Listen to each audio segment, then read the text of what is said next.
watching, which is fine.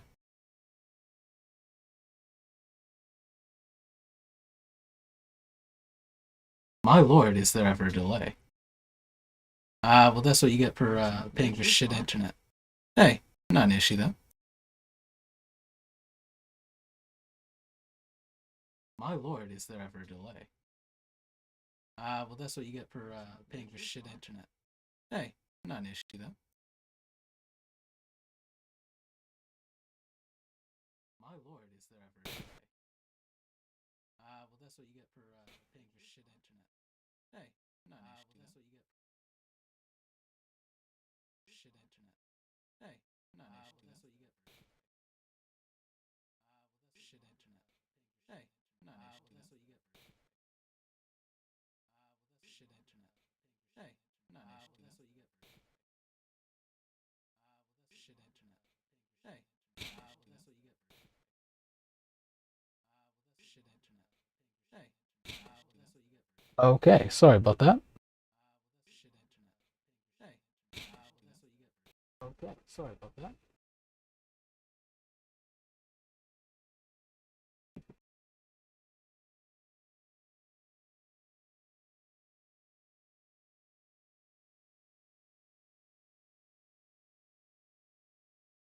All right, we should be live. I can see nobody chatting, which is a bit of a shame, but I guess you'll come in eventually. If not, then I'll sit here alone, screaming into the void.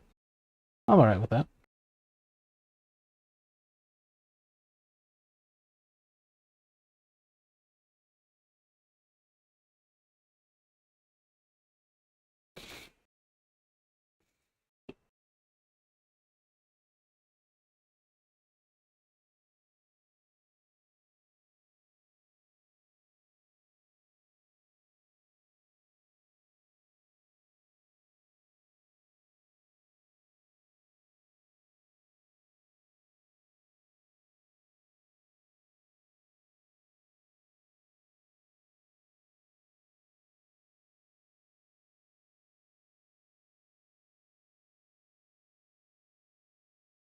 Here we are. There are 4 people currently watching. That's great. Apologies, I'm just setting this up a moment.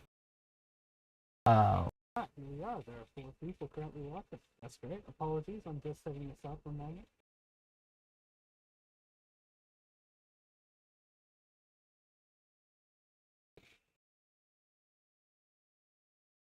Okay, I hear myself coming through multiple times. Do you guys hear that audio or?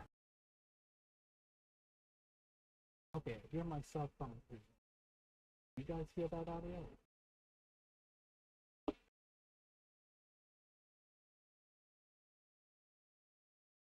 Looks like it. Look, I am terrible at this. I will have to admit. Like it. Look, I am terrible. I will have to admit. Yes, that is an issue. Looks like something is streaming the audio twice. The desktop. I guess I'll have to go without acknowledging any of this. This should help, but I will not be able to hear what's going on.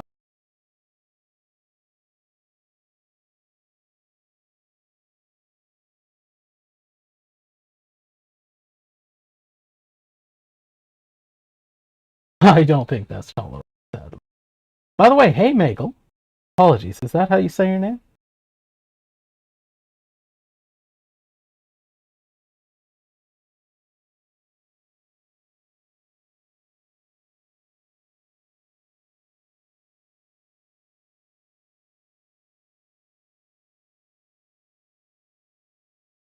Well. Hey, that's good. I mean, I'm not great at naming myself personally. I got Deer from Smoke. Terrible name. Hey, better than Sorry Book Broke. Not a clue what I was thinking there, man.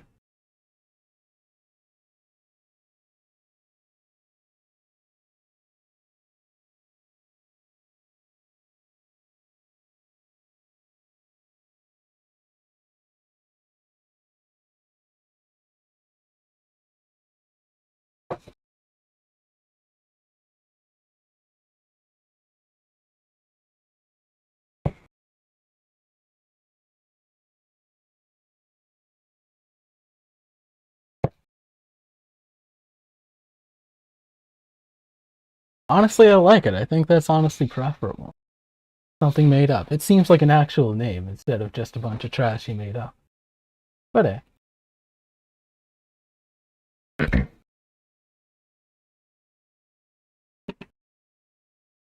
Right, I'm going to switch audio device for a moment. Apologies. We'll cut out for a bit.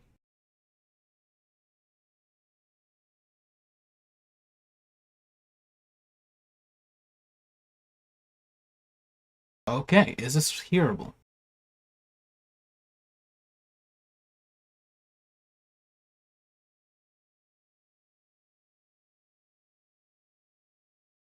Fantastic. I'm glad to hear. Okay, there are 7 people watching. I assume that they're not currently in chat because they understand how terrible I am at this. Apologies. This is my first time doing this, and I'm going to be very awkward. I'm going to say things incorrectly, going to do run-on sentences, but we're going to work with it. I thank you all for being here, all 7 of you so far. Hopefully more will come in as time goes on. Feel free to chat. Heavily encouraged. But I guess here we go. To start off, I think we should discuss what's going to happen. Well, I think we should start reading the Rust programming language book. Just go off a few chapters, whatever we can get through today. At which point, we're going to put forward a few chapters more. These few chapters will be done before the next stream. We'll have a discussion post for this. I believe that there's a new post. Well, believe I made it. I don't know why I said that. The new post should be up. Yep, it should be pinned in the community where you all found this. Full discussion of what exactly is going on. I will bring it over here for a moment. Here we are.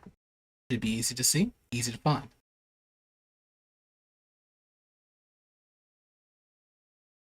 Now, as suggested by somebody else. Hey Keithanator, welcome in. I'm sorry, man. Yeah, I don't use Twitch much either, honestly. Right, so we are currently going to be using the brown.edu version of the book, I guess. Apparently it's a bit better. It's got some quizzes, which looks fantastic. I guess I'll just start by reading this off, unless there's any questions or things that you guys want to discuss beforehand. Just jump right into the book reading. I'll wait a moment, because there seems to be about a 30-40 second delay for me. Which, yeah, it's going to be a continual thing. Apologies. My internet is fairly shit out in random places. Not really anywhere near a city. Alright, I don't see anybody complaining. I guess we'll just start reading. Rust programming language. Welcome to the Rust book experiment, and thank you all for participating. First, we want to introduce to you the new mechanics of the experiment. Hey, thank you, Magel. We'll go. The main mechanic is quizzes. Each page has a few quizzes. Each page has a few quizzes about the page's content. We have 2 rules about quizzes for this experiment. Take a quiz as soon as you get it. Do not skip a quiz. We don't enforce these rules, but please follow them. I'm not going to listen, man. I'm going to skip them if they're boring. Apologies. Every quiz looks like the one below. Try it out by clicking Start. What is one? Fuck. Alright, so they're really hitting us with the hard questions right away. This is a horrific thing. I apologize for this. I honestly thought this would be a slow introduction, but I guess not. I'm just gonna guess, honestly. Hey, looks like I'm right. They have a reference here. That's fantastic. If you get a question incorrect, you can choose to either retry the quiz or to see the correct answers. We encourage you to retry the quiz until you get 100%. Feel free to review the content before retrying the quiz. Note that once you see it, whatever, who cares. If you spot an issue, here's where you put it. Another mechanic is highlighting. You select any piece of text and either highlight it or leave a comment about it. Once you select some text,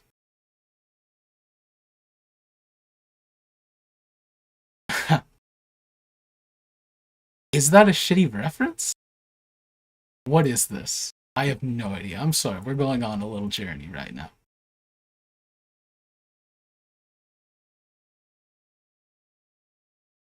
It is a 3-volume work on the foundations of mathematics written by mathematician philosopher Alfred North Whitehead. Oh, that is fantastic. It's Newton's physics book? Ah, yeah, I have no idea what's going on there entirely. Apologies, I'm not a math man. I simply write letters on a page that eventually turns into a fact for people. Anyway, you can highlight stuff and comment it. I highly suggest you do this, leaving notes.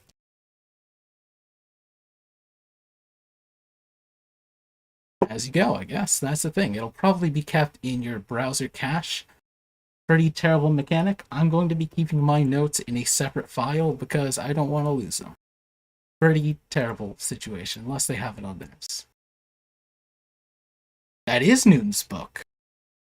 Alright, I'm going to have to read about that later. It's pretty good. Anymore. The book's content may change as you go through the experiment. We will update this page as we add new features. Here's the changelog.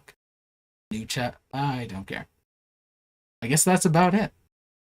It's just an updated version of the book with quizzes and the ability to highlight. Now, from previous understanding, I believe that this also changes some of the wording and is more of an example-based system. I quite like that. I think that's a good situation. Now, what I really want to do here is to have a 30-minute period where we read and do work within this book, at which point 5 minutes for discussion on what we've done. I'm going to set a Pomodoro timer for this. Let's see if this works. That is a terrible place for the Pomodoro timer. Apologies. I'm going to put it here. Maybe that'll work. Can everybody read the text here? Here's some lorem ipsum. I just want to know if people can read and understand what is being put on the page. I might have to increase it.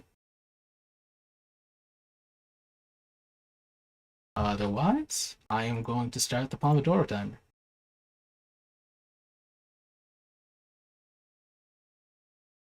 Thank you, Keith. Right, so we're going to do 30 minutes of just, well, that's fantastic, of just reading. Alright, I'll increase it a notch. That is 1 notch, apparently. Alright, Rust, the Programming Language, by Steve Klabnik and Carol Nichols, apology, with contributions from the Rust community, and with experimental modifications. Yes, we just learned about those. This version of the text assumes you're using Rust 1.67.1, released 2023, 02, 09, or later. The installation section of chapter 1 to install or update Rust. Run rustc version to see your Rust version. Quite curious what I'm running. I don't think I'm running anything lower. This is Arch Linux, so that's fantastic.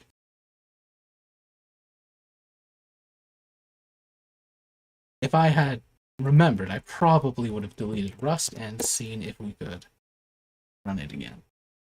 Install it again. HTML formatter is here. Offline installations of Rust. Yeah.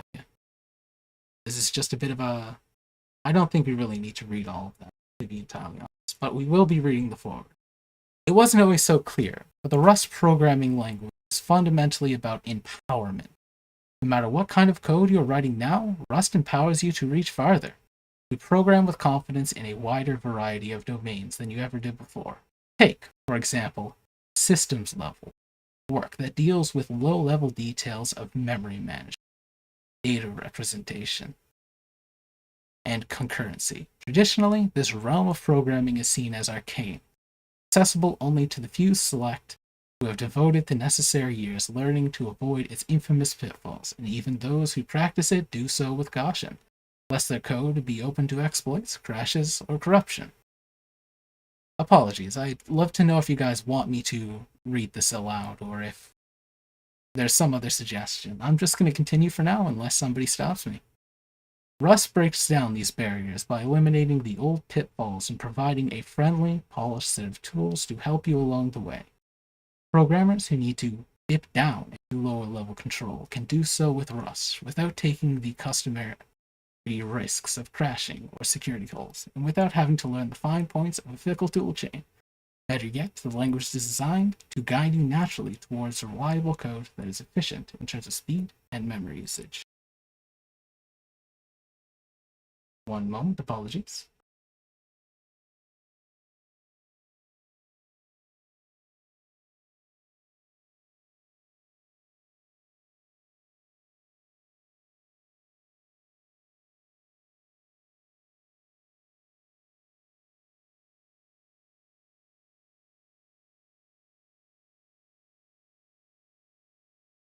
You don't mind either way? Well, I guess I'll just continue. Just to, my understanding of Rush. Oh, yeah. If that's what you want, Magel, I think that's good. We all understand that Rust is really built to be a low-level language, allowing for a lot of control over the system in order to do as you will, like C. With heavy focus on type safety, which is a very big problem. I believe 70% of all issues or errors, specifically security bugs, are built off of these type errors. Not a terrible thing. Right. Who is Rust for? People who want to use Rust. People who like crowds. Fantastic. Getting started. Yeah, I'm glad that we skipped that, honestly. That's a lot of reading for no real purpose. We all understand what's going on. Thank you, Magel. Let's start your Rust journey. There's a lot to learn, but every journey starts somewhere. In this chapter, we'll discuss installing Rust on Linux, macOS, and Windows, writing a program that prints Hello World, using Cargo, Rust package manager, and build system. Installation. Right, so first we're going to go through Rust Up. Those who prefer not to use Rust Up for some reason, please see other Rust installation methods. Apologies, I probably should have done this before, but I'm going to post in the chat the book that we are going to be reading from. We are at chapter 1 right now. That should be in the chat. Please, I heavily suggest that you get this up. We are now going to install Rust, I guess. Following install steps, install the latest version of Rust compiler. Fantastic. Really what we need to know is to run this if you are on Linux or Mac OS. If you're not, go away. You shouldn't be here. I hate you. Seriously though, I guess there's probably on Windows just an exe, right? No, it's the same code, it looks like. No. Where is the Windows install instruction?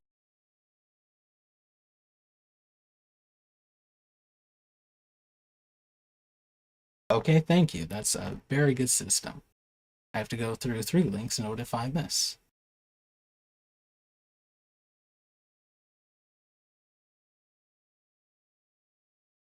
Everybody have Rust already installed, or is this something that we need to do? Honestly, yes. If you can get WSL running, that is fantastic. Linux is simply superior for these things. It's a shame, but that's the situation.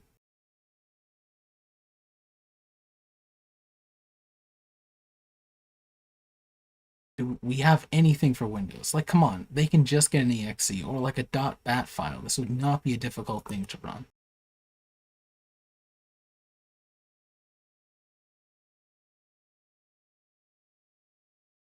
Thank you, Keith. It's just in the repo. That is good. I don't think it's in the Arch repo, sadly, but I currently have it. Right, so I'm going to move forward assuming people have installed Rust. If anybody hasn't, I'd love for you to state so in the chat now. We can go through whatever system you want to read a bit more into it. If you haven't gotten it installed on Windows, we can read through, I guess, this section. Has anybody failed to install it? I'm going to wait a few moments in order to ensure that everybody has or has not. I guess I'll just sit here. I don't know what to do in this situation. Apologies. Once more, this is my first time doing something like this. Don't really understand what I'm doing. Very nervous and extremely tired.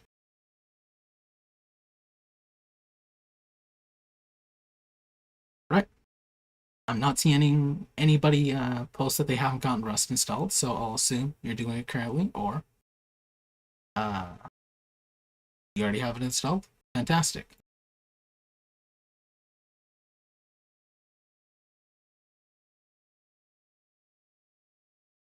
Thank you, Michael. I'm very happy to hear.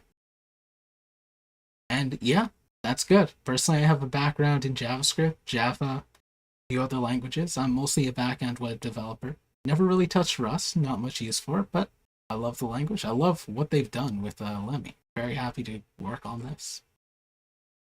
Okay. Ah, there's a quiz. Apparently, we're supposed to do this. What is the name of the command line tool for managing the version of Rust on your system? I doubt anyone's going to have an issue with this. This is Rust Up. Rust Up's a great tool, honestly. I love that they have it. Just a command line builder for it, even if you're not on a system which packages it normally.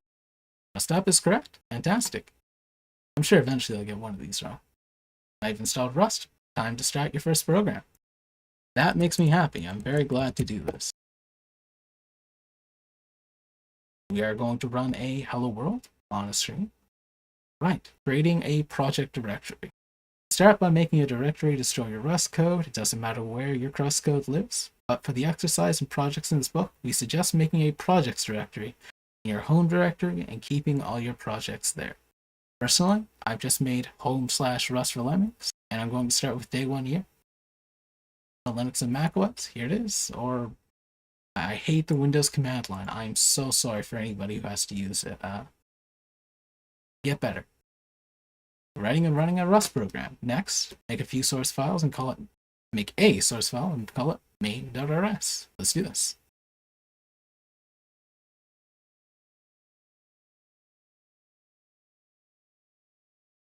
Fantastic. Rust files always end with the .rs extension. Glad to see. If you're using more than one word in your file name, the convention is to use an underscore to separate them. Okay. I strongly disagree with that, to be entirely honest, but I'm glad that they put it in here. It's Hello World rather than Hello. Honestly, I really hate that. Does anybody have strong opinions on this? I don't know why, but naming conventions are where it really gets me. Snake case or nothing on. But hey, if that's the convention, I'm not going to mess up someone's project. Now, we are simply going to create something. Here. Right, so functions are with fn, main. Fantastic, that's a simple function. It's simply a print line. Exclamation mark, I wonder why. Is this some kind of macro?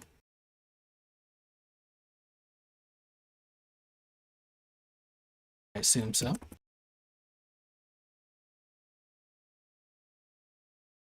Alright, that should work. Save the file and go back into your terminal. Enter into the directory. And we should be able to do rustc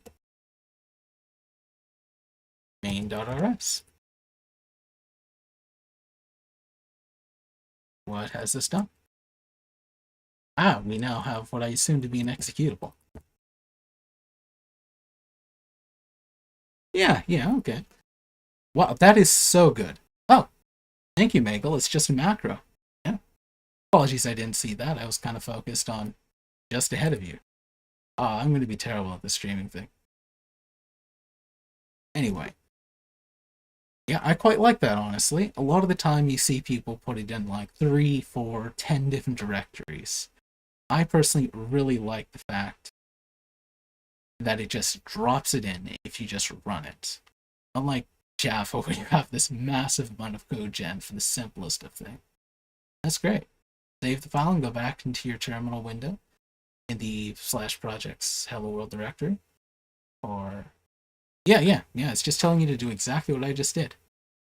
This is simply an executable file. It's got all the permissions set up already. Great stuff.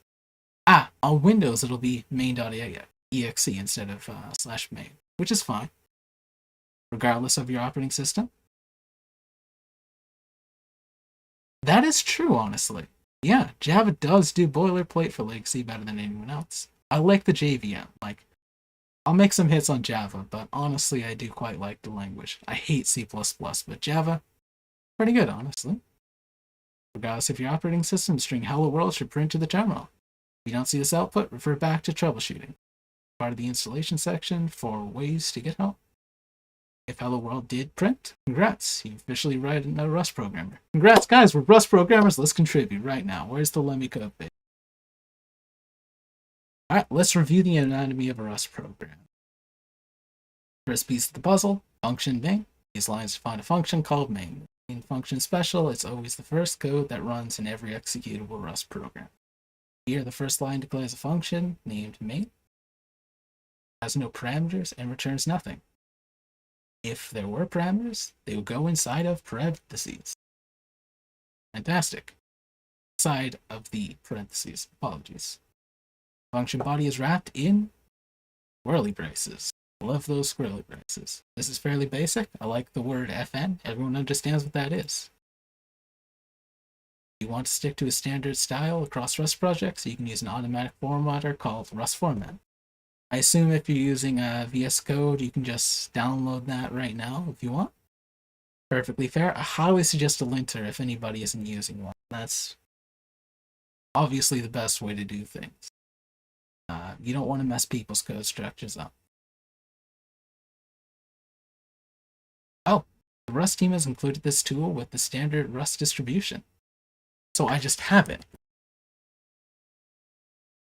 I just have it. That's good. Just like Go. You just have the things you need. That is good. I think I just have Cargo as well. I really like this. This is fantastic. Though I would prefer it if they just had it all in the same executable. Body of the main function holds the following code. Print line, hello world. This line does all the work in this little program. It prints the text to the screen. There are 4 important details to notice. First, Rust style is to indent with 4 spaces, not a tab. That's what I'm doing. Second, print line calls a Rust macro. As you stated, if it had called a function instead, it would be entered as print line without the exclamation mark. Discuss Rust macros in more detail in chapter 19. Holy sh! Well, that's quite a while away. For now, you just need to know that using a macro means that you're calling a macro instead of a normal function, and that macros don't always follow the same rules as functions. Yep. You're just copy-pasting code while utilizing a, well, I think we all understand what macros are. If we don't, we'll wait until section 19. Fourth, we end the line with a semicolon. Is this optional? Yes, this is completely optional. I hate that. I forgot to put it there too. Which indicates that the expression over and the next one is ready to begin. Wait, will that break if I just do this? Yes, it will. Why didn't it break originally? Did I? Yeah, what? Okay, I honestly really hate that. That is a terrible way to work. Why can errors be hidden there?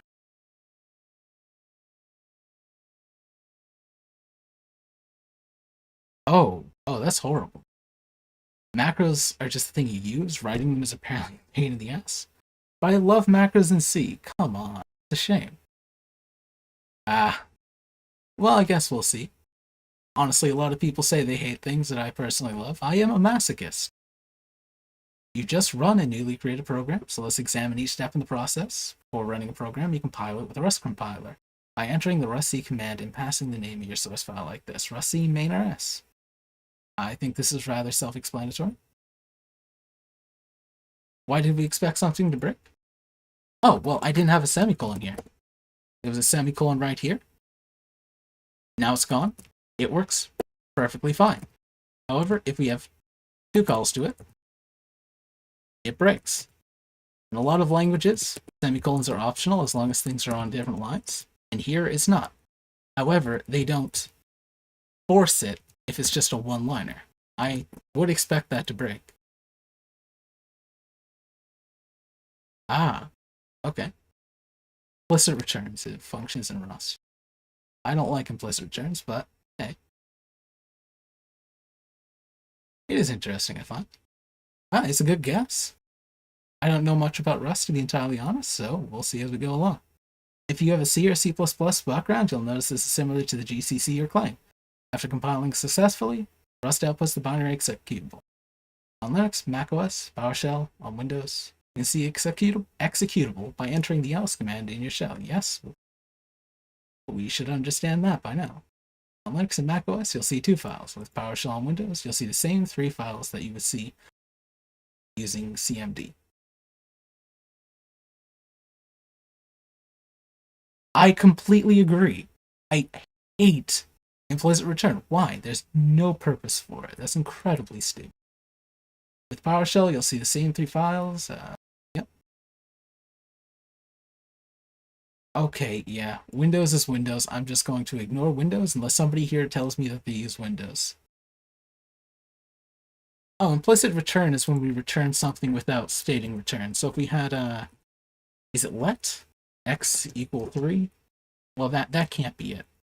That's going to be a failure because of reasons. But we could just put x here. Usually, at which time main would just return 3. So if we had a different function here, let's see if this works. Let's play around a bit. Let's call it ret3. Let's just let x. Maybe it's let, maybe it's var. Who knows? Is var a command word? It is not. Let is. Let x equal 3. At which point, we will put in 3. Let's see if this works.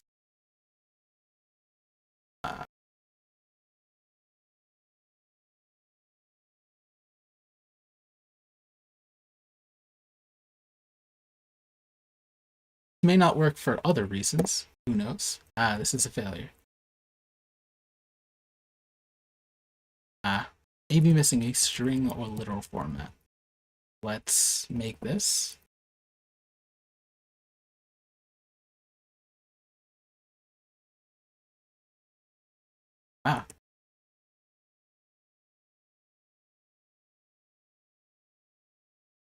I guess you can't just output like that, which is fair.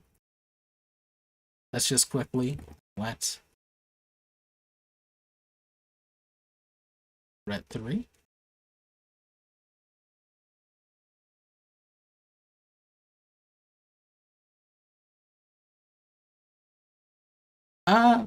No, actually, that's impossible. Usually with implicit return, it's at the end of some structure.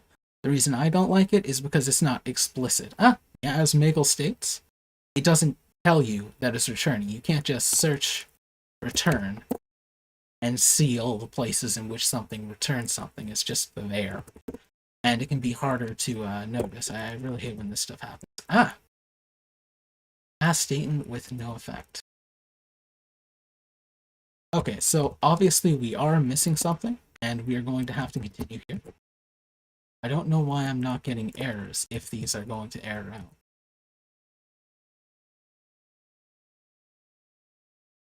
out. Okay, maybe this will work.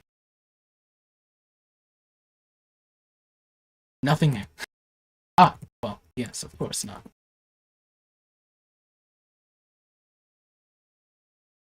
We are once more aborting because of that error. Let's just do exactly as it states. Rust seems to have good error. See me? No. No, obviously not. Okay. Apologies, we have wasted enough time. That is a failure in and of itself. Your main.rs is your Hello World program. The line prints Hello World to your terminal. If you're more familiar with dynamics, you got this to compile. Oh, okay, let's waste a little more time.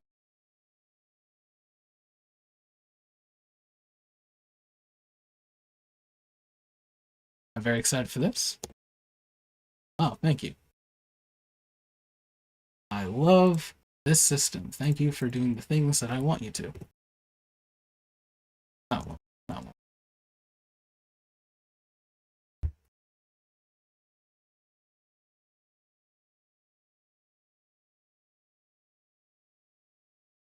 Well, that is true, yes. That was what I was trying to go talk about, but failed to do so because I'm a bit of a failure. Yes, but oh, the print was commented out. I see. Well, anyway, I think that we understand what's going on here. You can just put X at the end instead of return X, which is incredibly dumb and non-explicit.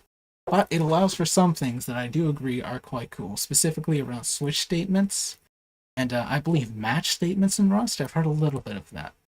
If you're Yes, it states that it will run. If you're more familiar with dynamic languages such as Ruby, Python, or JavaScript, you might not be used to compiling a running program as a separate step. Rust is an ahead of time compiled language. I mean, you can compile a program and give the executable to somebody else, and they can run it even without having Rust installed. The compiled language, it changes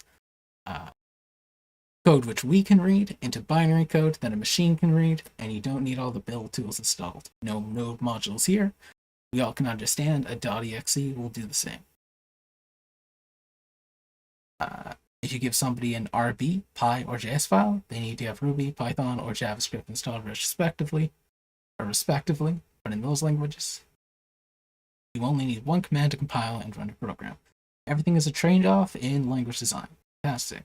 Just compiling with Rust C is fine for a simple program, but as your project grows, you'll want to manage all of the options and make it easy to share your code. Hello, sorry for bothering you. I want to offer, yeah, how do we ban a guy? Just a moment. Yeah, sorry, that's not at all allowed. We're not going to be. I can't do it, so I don't really care that much. Nah, that's not appreciated. You are a bot.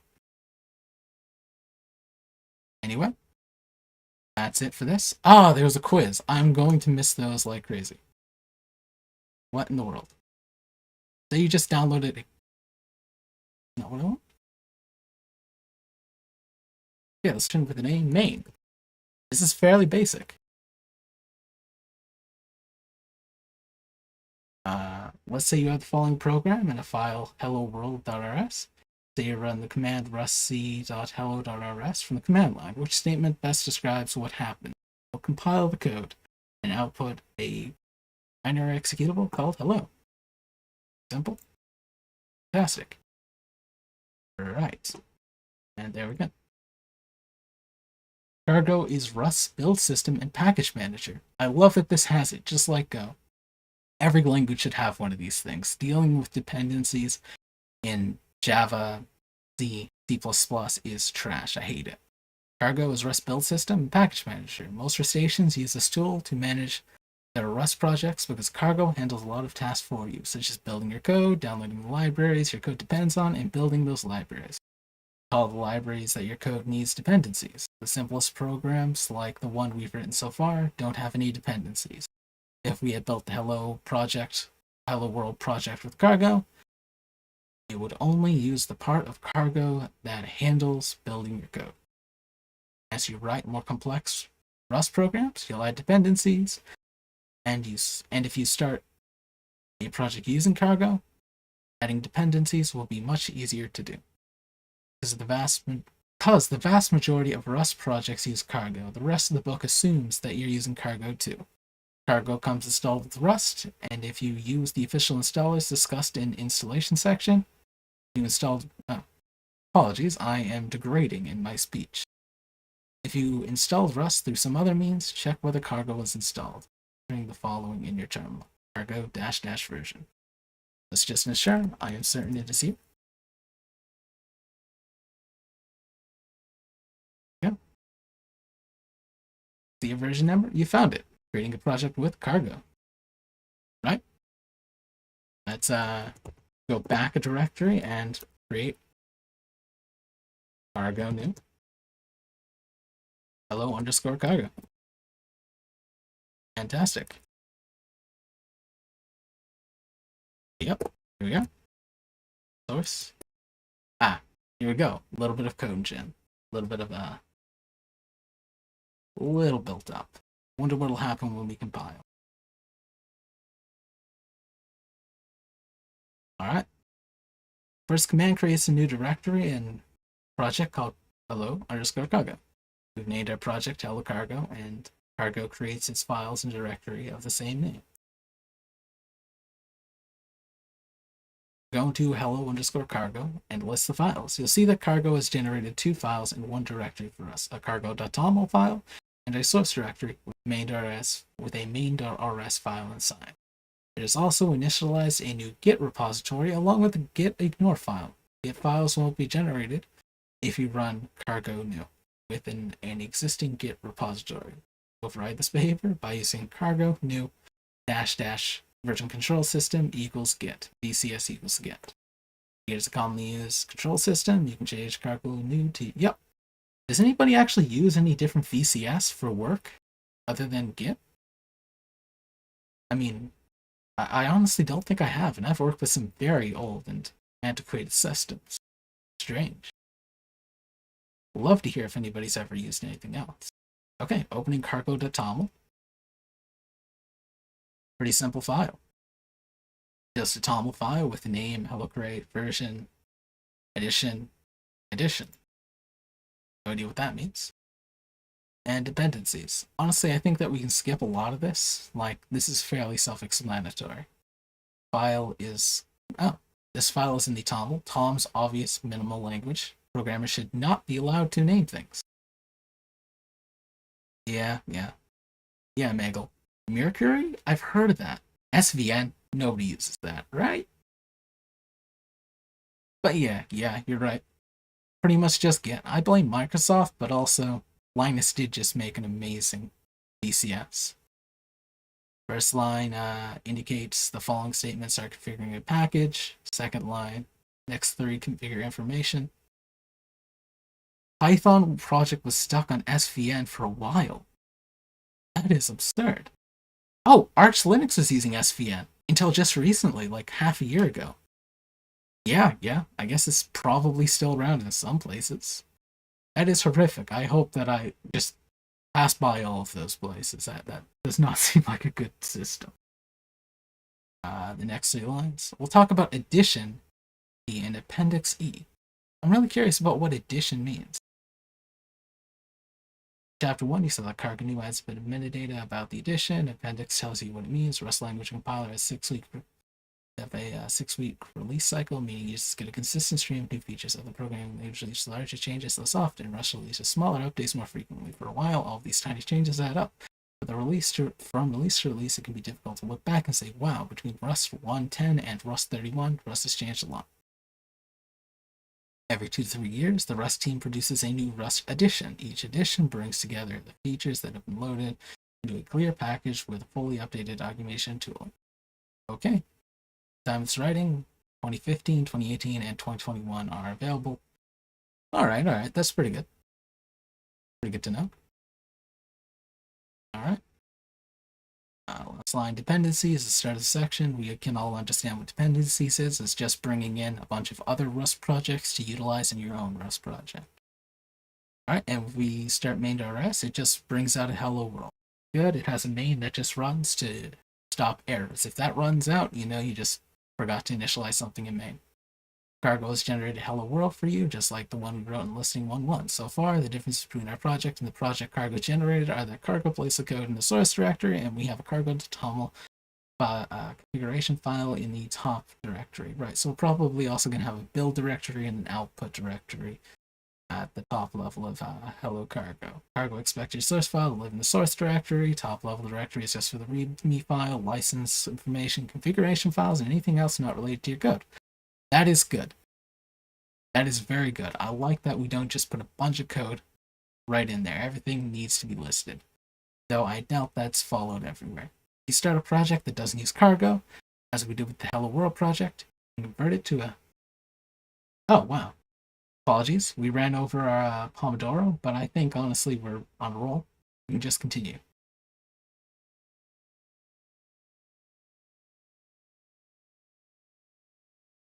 Now let's look at building. We're just going to run cargo build. Hello.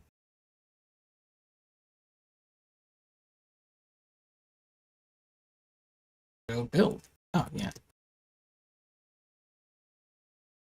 Slash, well, that's very useful. Thank you.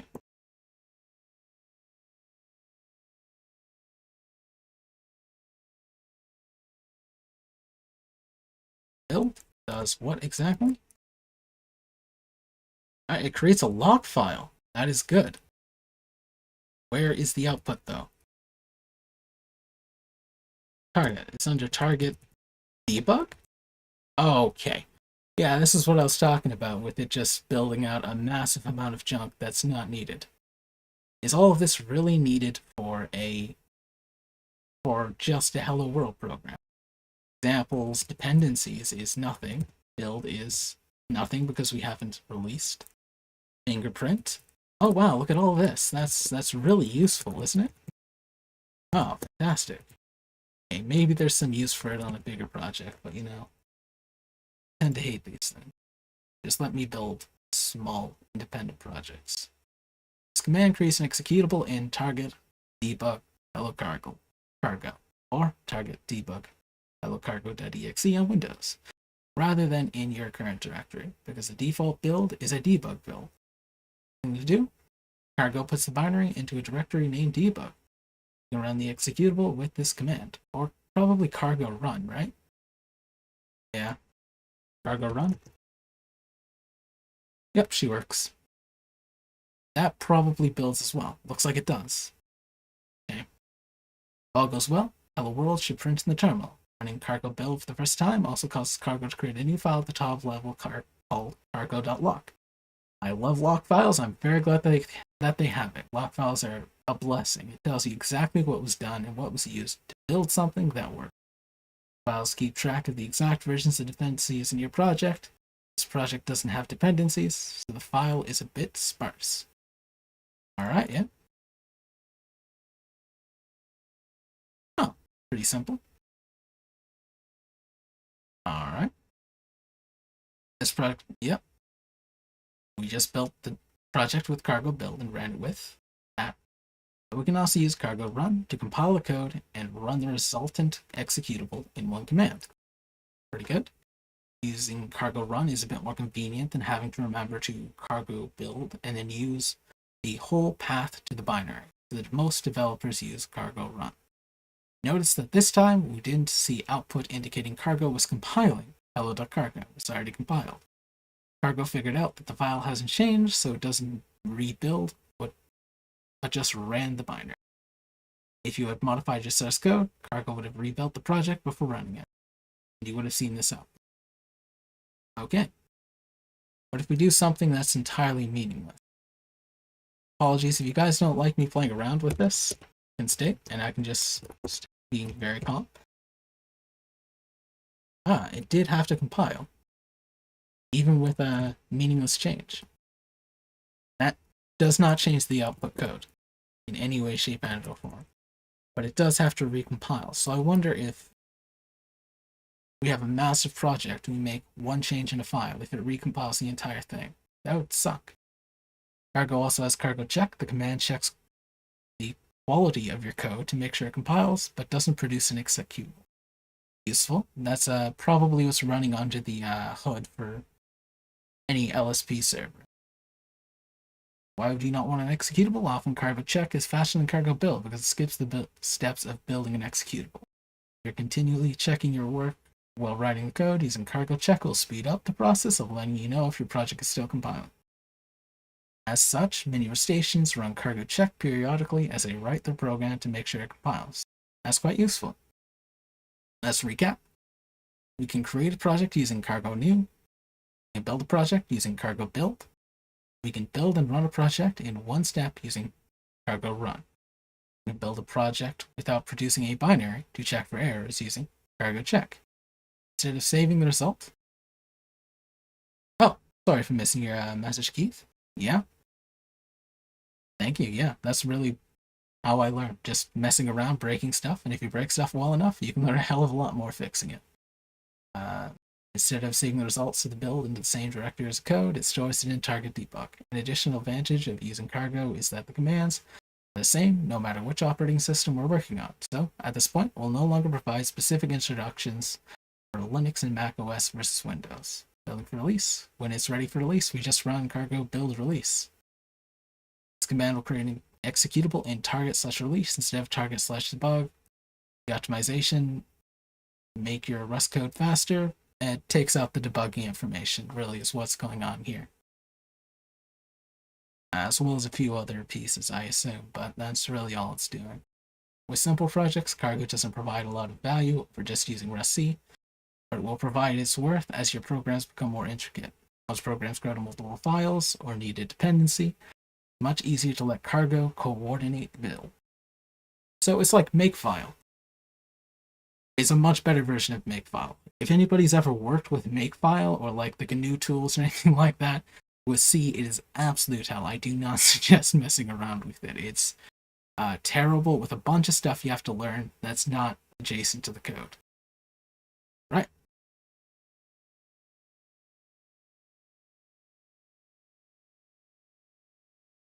Yep. Pretty simple. So you just download a Cargo project, and then you run cargo run at the command line, which statement is not true, but what happens next. Cargo watches for files changes and then re-executes the binary on change. Cargo executes the project's binary. Cargo builds the project into a binary in the target debug directory. Or Cargo downloads and builds any dependencies of the project. Does it not do all of these? Well, except for watching. It will execute the. I believe so, yeah? But it also does run. That is incorrect. Builds the project into a binary in the. Oh, not true! Oh my gosh, I am an idiot. Apologies. What's not true? It does not watch for file changes and re-execute. So this is not like a. What is the term? Why can't I remember this? I just worked with this.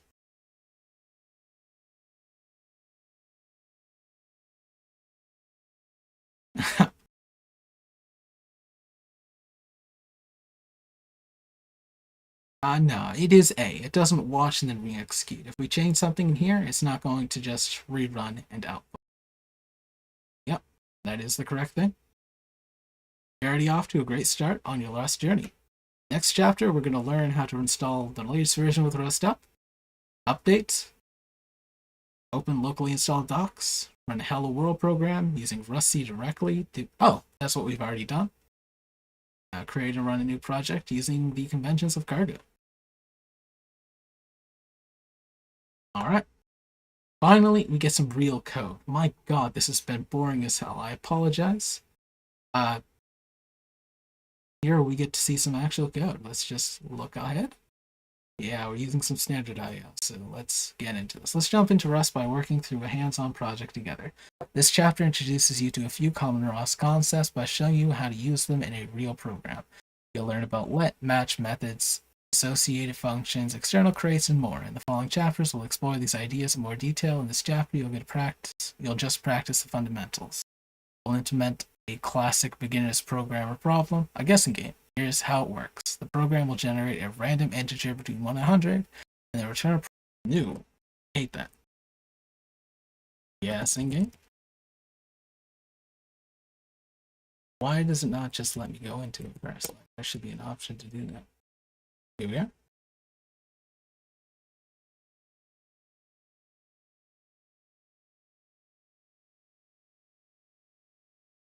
Okay, the first command, cargo new. Yep, we understand what cargo new does. File name cargo.toml. We've already done all this. Why is it redoing this? I hate that. Yep, there's a hello world file. We run cargo1, it'll output hello world. We've been over this. Processing a guess. The first part of the guessing game is to program. The first part of the guessing game program will ask for user input, process that input, and check that the input is the expected form. In the expected form, we'll start. Allow the players to input a guess. Enter the code in listing 2.1 into source/main. All right. Function main, we want to use standard.io.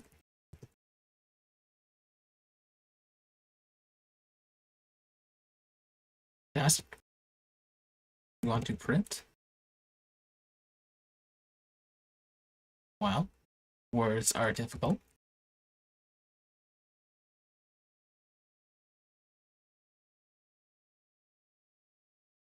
That's not how you spell guess, you moron. Apologies.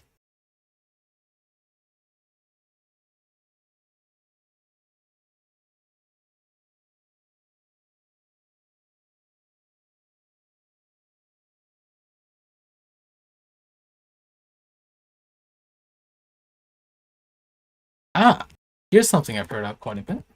About quite a bit. Ah, yeah.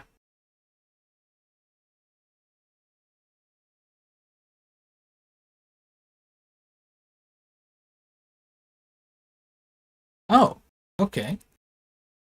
So initializing something, we have a constructor, I guess?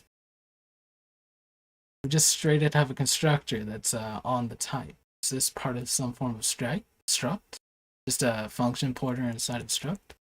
Anyway, here's something that I really like. Uh, we have to define that it is mutable, that it is changeable. Yes, can be changed now. However, if we were to take out mute, it would stay as it is currently. If we put it like this, try to change guess into that, it wouldn't work. This would fail. This would error out.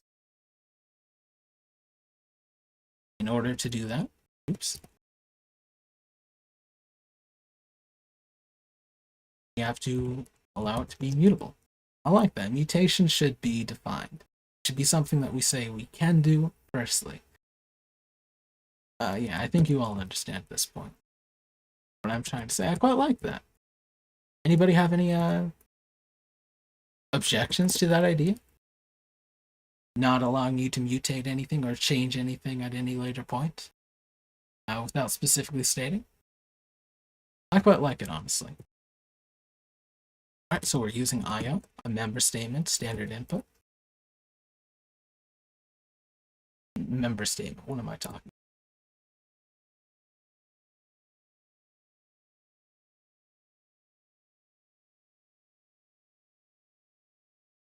Ah, okay. That is interesting. Why are we redirecting here?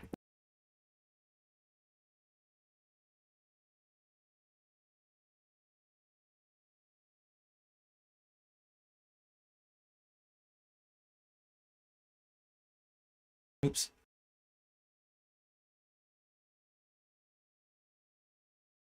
You're a bit new to the idea of it. It's no opinion, but I remember a software engineering class spending quite a bit of time talking about encapsulation to avoid changes in variables, so I kind of guess yeah, I completely agree. I quite like it, honestly, but it is quite different for somebody who hasn't done it.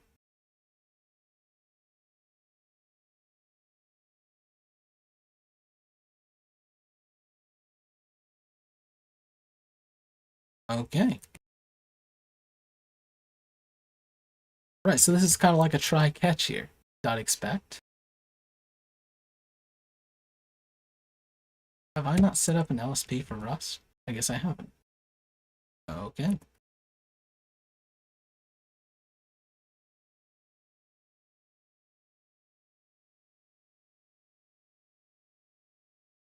I see why our original thing didn't work.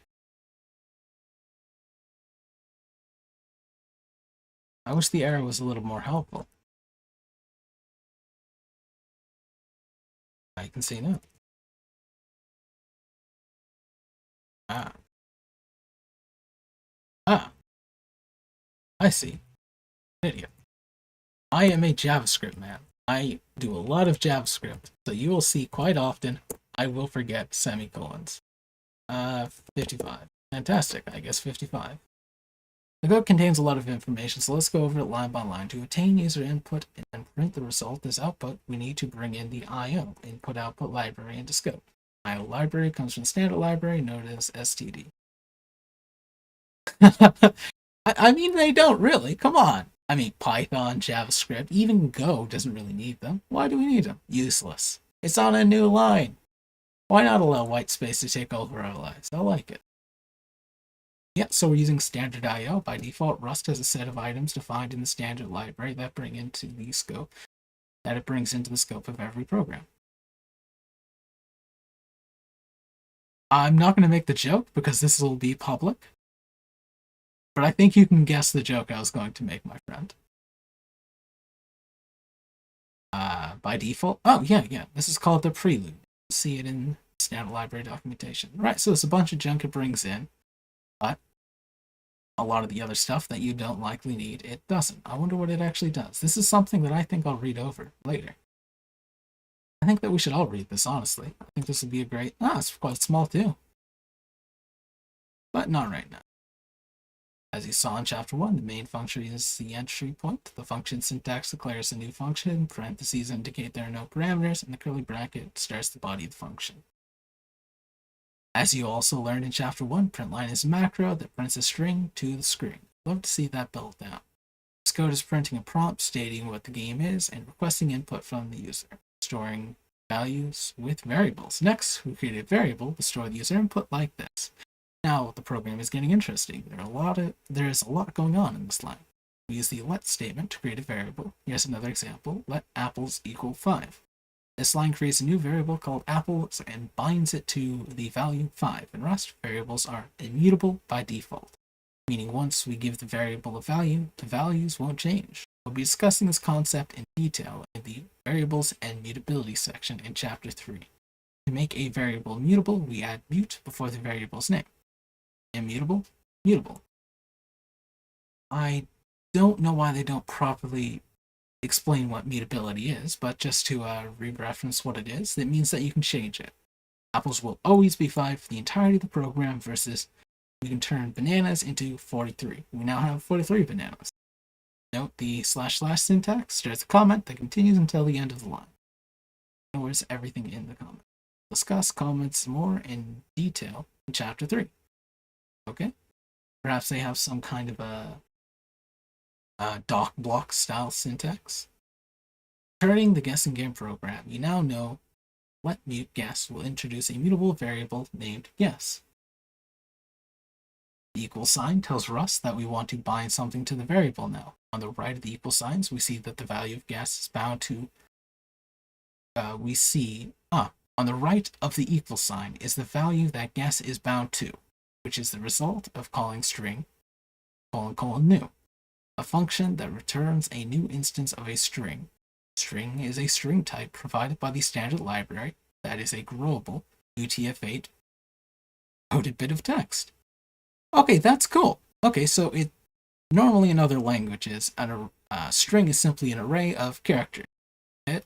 16-bit, 32-bit characters, usually using UTF-8. Now, this seems to be more of a list object. I'm assuming that in the end it is just a full-on array, but in this case, it understands that people tend to like to change strings, and it means that you don't have to destroy the string and create a new one every time you want to change it. Let's do that in the background. I assume that's why it has to be a function and can't just be a literal. Or sorry, we can't just initialize it to something else. In the : syntax, in the new : new line, indicates that new is an associated function of the string type. Okay. An associated function is a function that's implemented on a type. In this case, string. Okay? This new function creates a new empty string. You'll find a new function on many types. It's a common name for a function that makes a new value of some kind. Alright, pretty self-explanatory. In full, the let mute guess equals string : new brackets line has created a mutable variable that is bound to the new empty instance of string. Ooh, okay. I'm really curious what it is. Is it null? Is it just an empty string? What is it in the end? And how do we tell? Of course, I could get a debugger running, but that would take time. Apologies. Recall that we included the input-output functionality from the standard library with the use standard I/O on the first line of the program.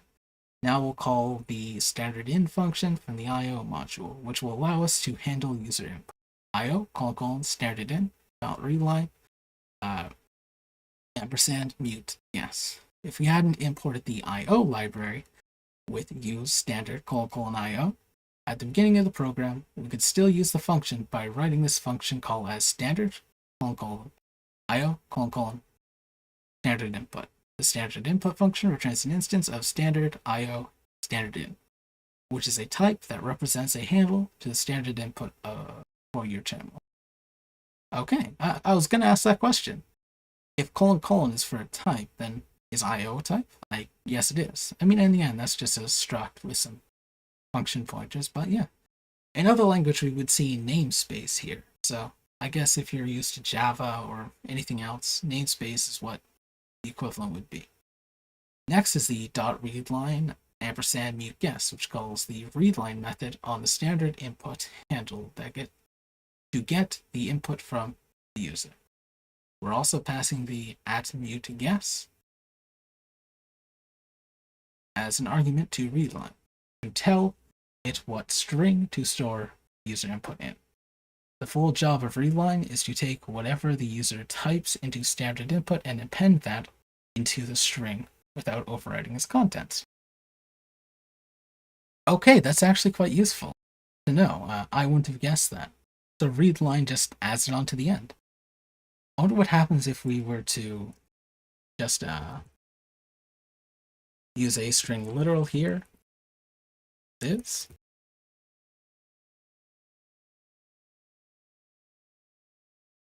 Oh. Okay. I understand this. That's something we'll have to work on eventually. Apologies for that. I assume, though, that if we were to initialize it with some form of string, that we would, in fact, get... I guess so, too. I'm just going to try one last thing.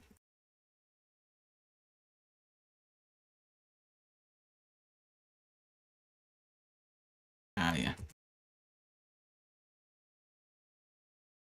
Good point, though. Of course that wasn't going to work. String argument needs to be mutable so the method can change the string's content. The ampersand indicates the argument is a reference, which gives you a way to let multiple parts of your code access one piece of data without needing to copy that data into memory multiple times. So without this, this would simply be a pointer. Okay, yeah, which makes sense because this is in fact a in the backend, this is really just an array, a list of different character objects. References are complex features, and one of Rust's major advantages is how safe and easy it is to use references. You don't need to know a lot about those details in order to finish this program.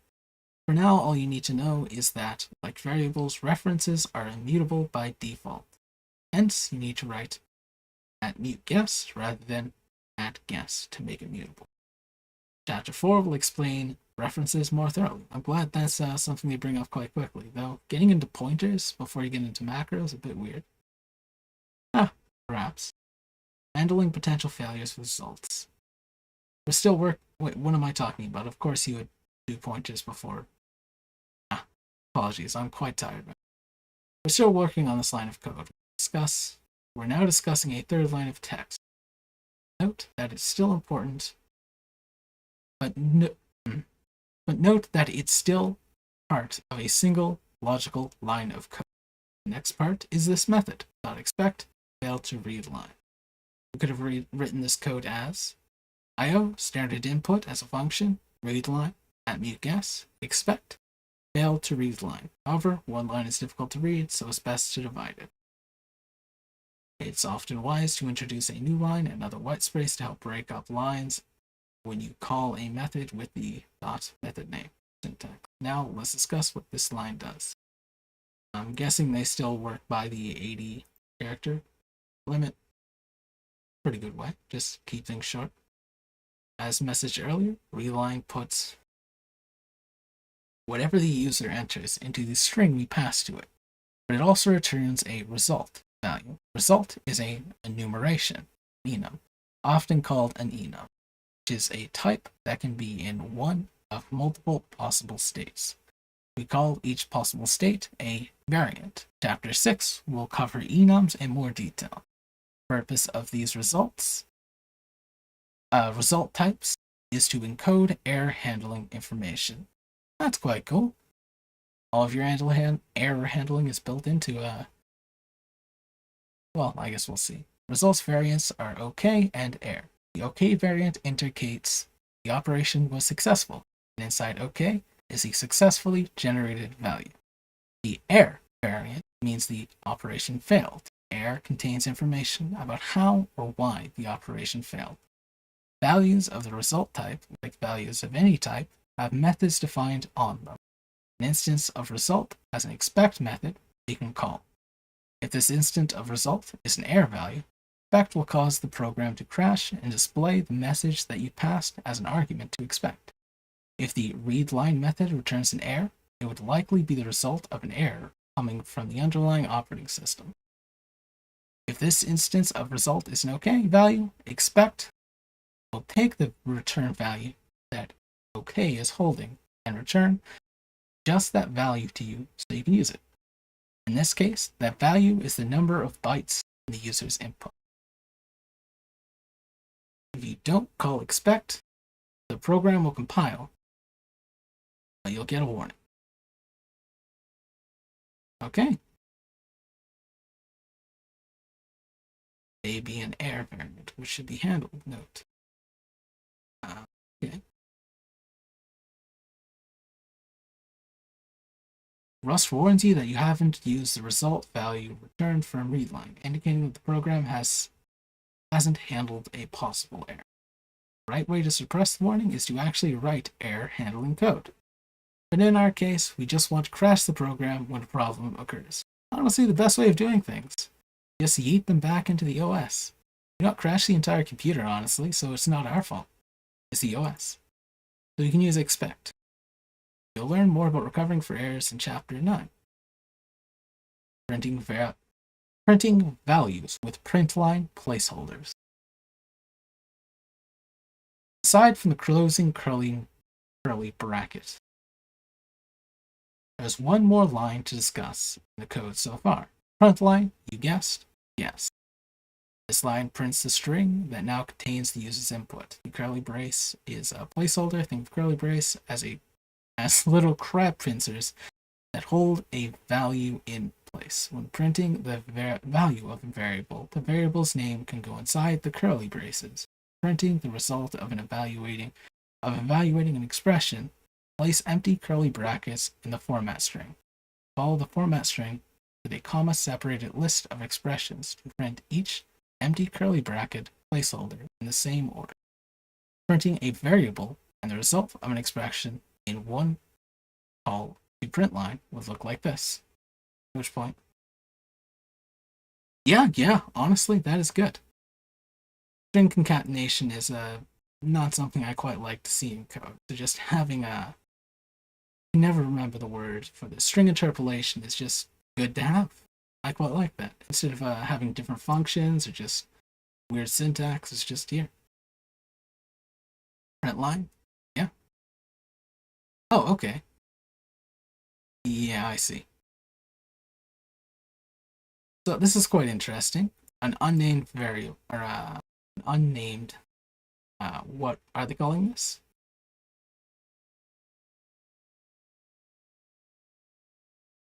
They don't have a word for whatever this is, whatever operator this is. Not really an operator, but placeholder. I guess for this placeholder, apologies for my failure to speak here, but for an empty placeholder, it just takes in whatever content is in the end of the print line as a separate variable. Now, I wonder if it'll take multiple variables. Oh, let's just try that. Oops. Let's try this. Oh, yeah, I guess it is. I'm just curious if we can have another thing here.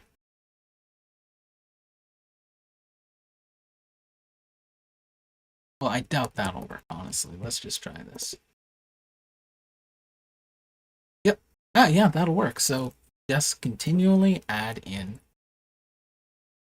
as many of these as you want, as many parameters as you want, and it'll work. That's pretty good. Will it fail with this?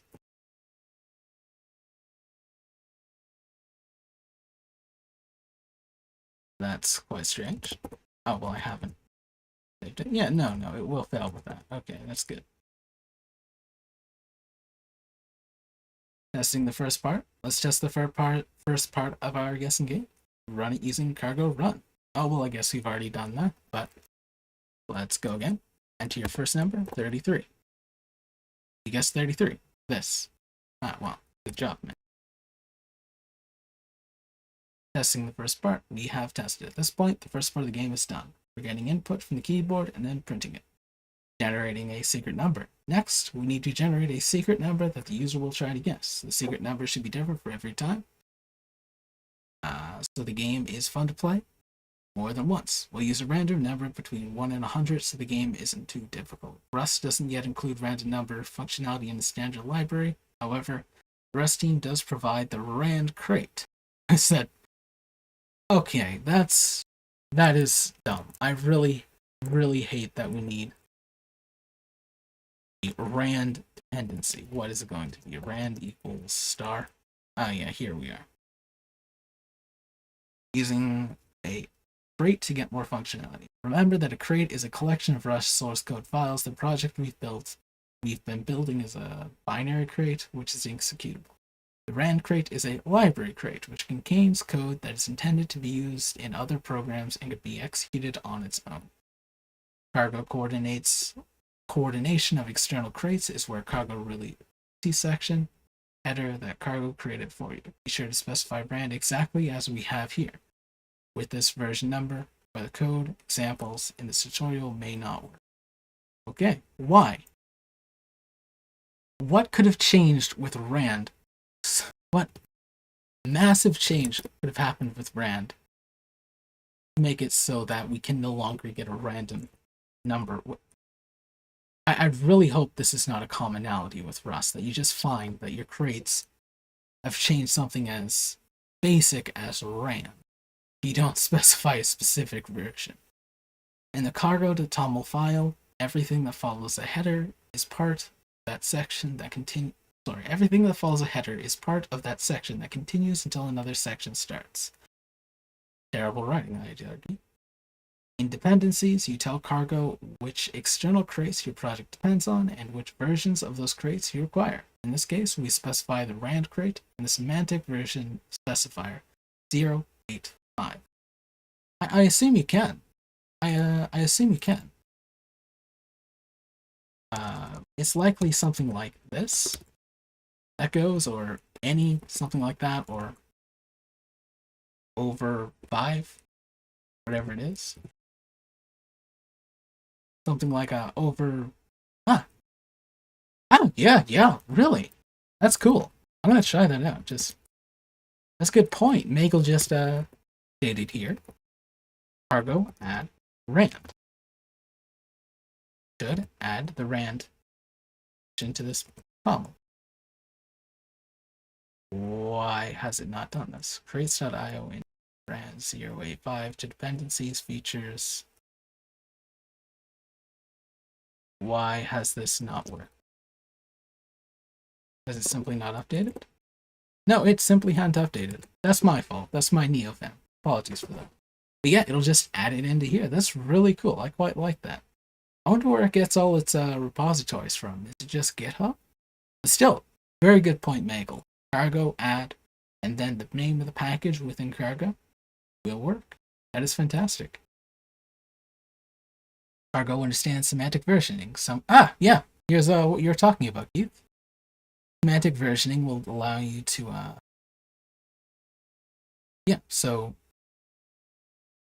if you read through this, you'll see that we can have stuff that is above a certain version, below a certain version, or simply the latest version. That is absolutely possible. Though, of course, the syntax will be a bit weird. It'll be in here. It won't be the same as like NPM.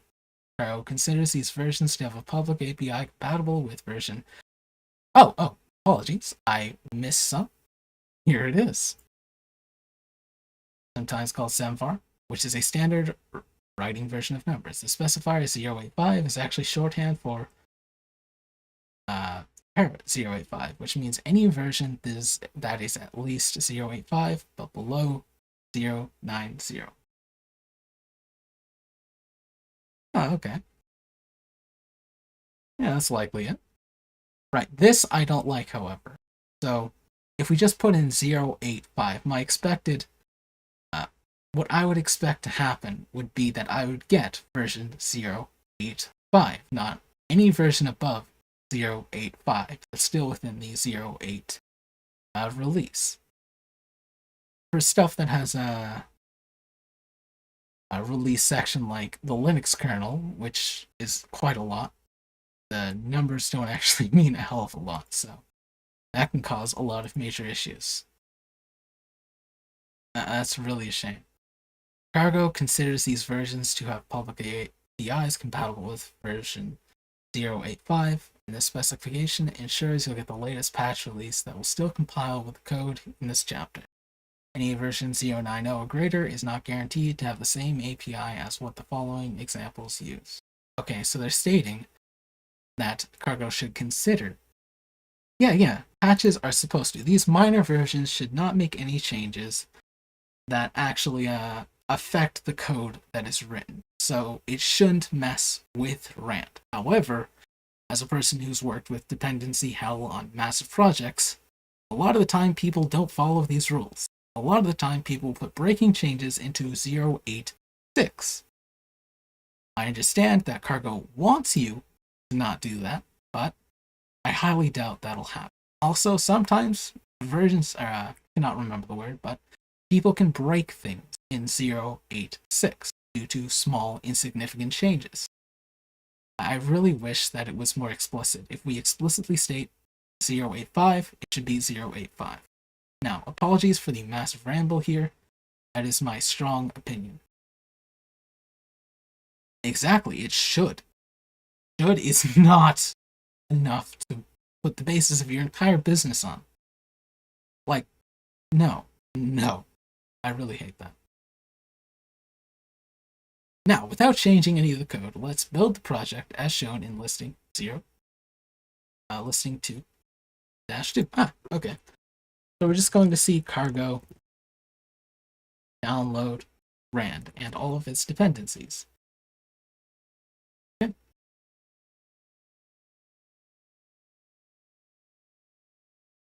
Alright. You may see different version numbers, but they will be compatible with the code, thanks to semvar. We don't have a different version, but hey. And by the way, it's not thanks to semvar, it's due to people using semvar and having perfect code. And different lines, depending on the operating system, and the lines may be in different order. Fair enough. When we include an external dependency, Cargo fetches the latest versions of everything that dependencies need from registry. Is a copy of data from crates.io. Crates.io is where people in the Rust ecosystem post their open source Rust projects for each other to use. Oh, okay. So I'm fairly curious.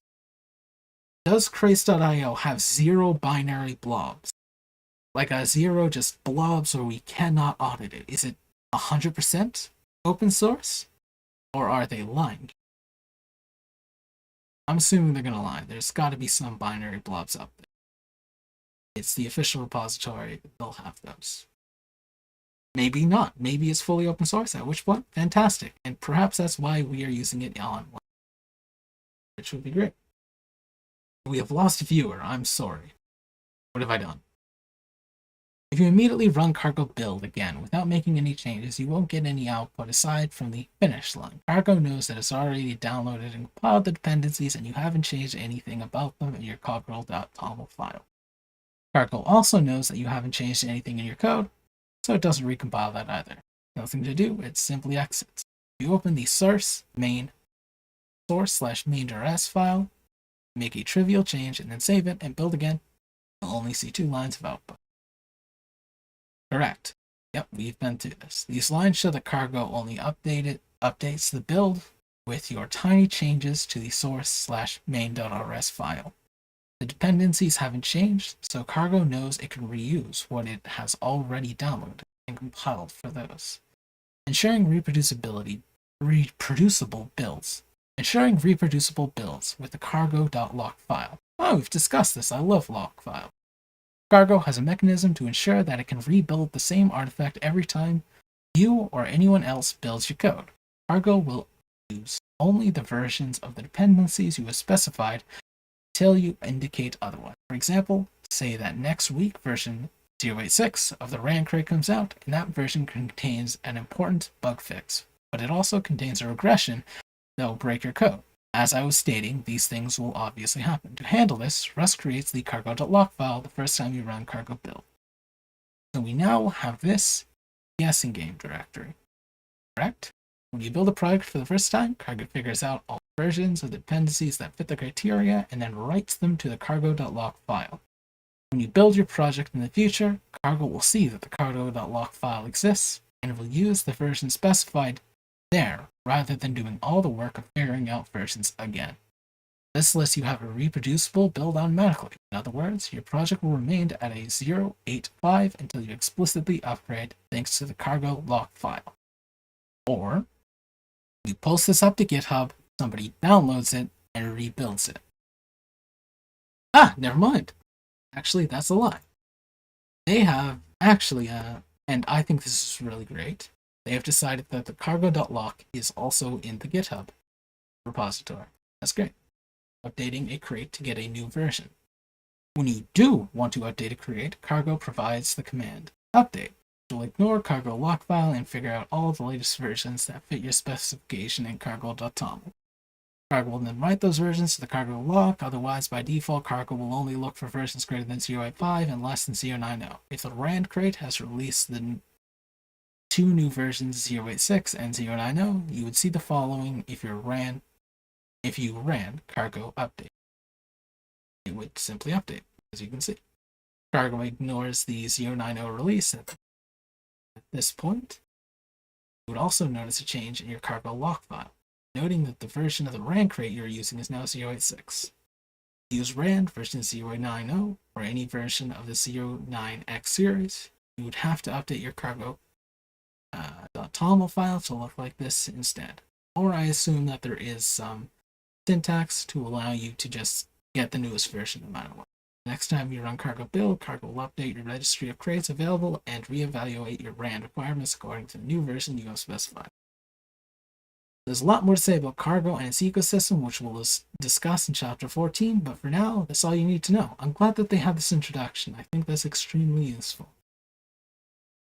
Cargo makes it very easy to reuse libraries, so Rustaceans are able to write smaller projects that are assembled from a number of packages, generating a random number.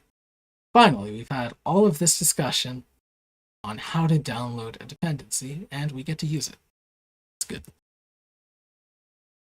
Okay, pretty simple. We just go and use the namespace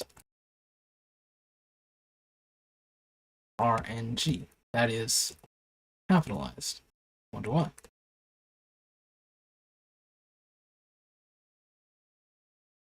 Okay, yep. There are some more changes. You're going to let secret number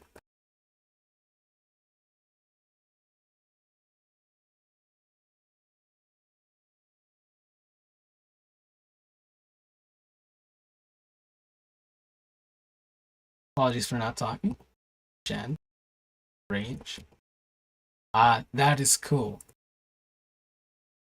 1 equals 100. Okay. Right, so I really like this. Instead of some random thing where we get a RAN simply outputs a number between 0 and 1, and then we utilize that simple number to get an output. We simply create a range, which is an array of 0 to 100, and select it.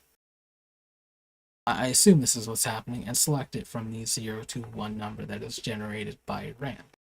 Or, well, likely just taken from it. Really? Why do you think that? I mean, it would make sense. Why do you think it's using NVim? I mean, it looks quite similar.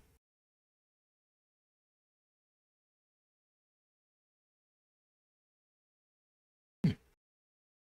Yeah, perhaps. But, still confused why we had to import RNG. What do you mean? We needed RNG to get the rand function, uh, sorry, the rand type, which had on it the red underscore rand, which returns an OK with gen range. I can understand if you mean you don't understand why we had to use, import. I could understand if you mean like, why did we have to import rand colon RNG, but we didn't actually use rand RNG? Right, so we couldn't have just used rand. Yeah, that's a good point. Right, so there's probably a lot more on top of rand than RNG. Perhaps a different pseudo random number generators, perhaps a lot more. But yeah, I assume that if there was a simple package that just used to just had one type in it, one method, we could have just done that. But that is a good point. Yeah, I guess rand just has a lot more to it than the RNG function. Or well, yeah, I guess it does. Oh yeah, you would. So RNG is just bringing in the rand piece. I assume that there are a lot of other pieces to this. Let's actually look at that. What else is in rand? Wait, specifically on gen range? Now that is weird.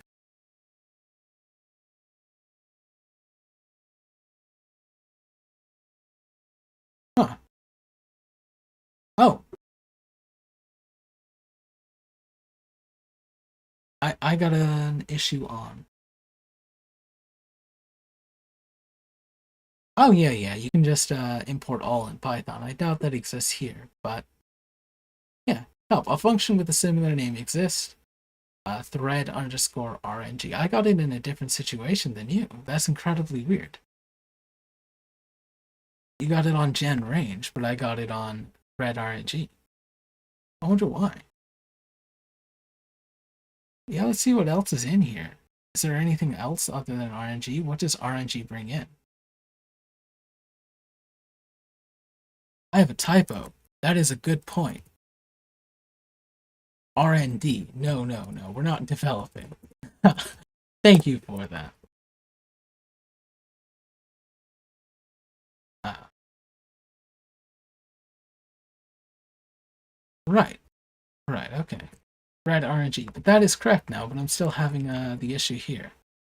Where it says, help, a function with a similar name exists, or sorry, method not found in, oh, yeah, you're entirely right, apologies. I am a slow man. Right. Oh yeah, we know that. Apologies for that. I did misspell this. So yeah, absolutely. The .gen range is part of the RNG bit. As I had stated here, we have it also allows for the bringing in of RNG core, seedable RNG. If you've ever used Minecraft, there's a seed where you can put in some numbers, and every time you put in those numbers, you'll get the same world built out of it. So we can either have RNG core, which just gives you just random numbers, or seedable RNG, which allows a person to have that control over the randomness that you are using. All right, yeah. That's completely understandable. But to explain, I guess this allows you, or sorry, rand is just, to explain, I guess rand is just, rand has multiple functions that you can have. Apologies for having a brain fart here. I don't mean to sound how I am. Yeah, that is a good point to bring up. We are bringing in RNG, and there's also apparently seedable RNG. Huh.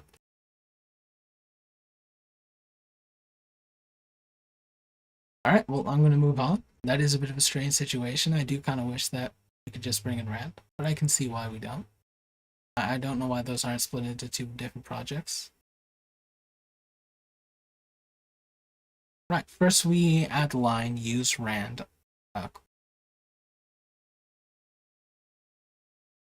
Yeah, that is a bit of a strange thing. You'd think if we didn't bring in RNG that it wouldn't have thread underscore RNG that is tied to gen range.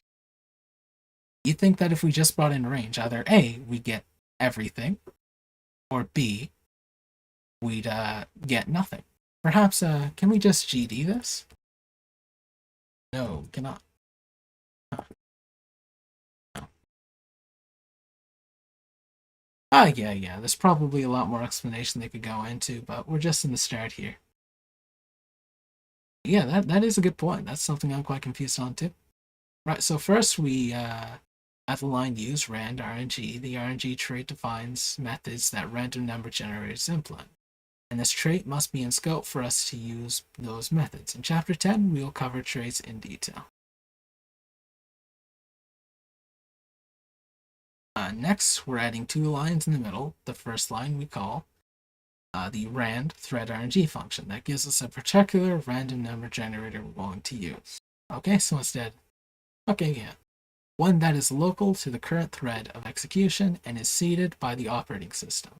Then we call gen underscore range the gen underscore range method on the random number generator. This method is defined by the RNG trait, which that we brought into scope with the use rand : RNG statement.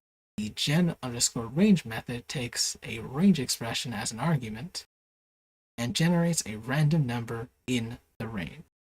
The kind of range expression we're using here takes the form start ... equals end and is inclusive on the lower and upper bounds. So we need to specify 1 ... equals 100 to request a number between 1 and 100. So I'm assuming that for loops will use the same thing. We're not going to have like I equals 0 : I less than or equal to 100 I plus plus. Okay. Or perhaps we have that available to us, but most of the time we'll just be using a range. Reasonable. You won't just know which trait to use and which methods and functions to call from a crate. So each trait has documentation with instructions for using it. Another neat feature of Cargo is that running the cargo doc -- open command will build documentation provided by your dependency local and open it in your browser. If you're interested in other functionality in the rand crate, for example, run cargo doc -- open and click rand on the sidebar to the left. Actually, I really like that. Cargo doc -- open brings up.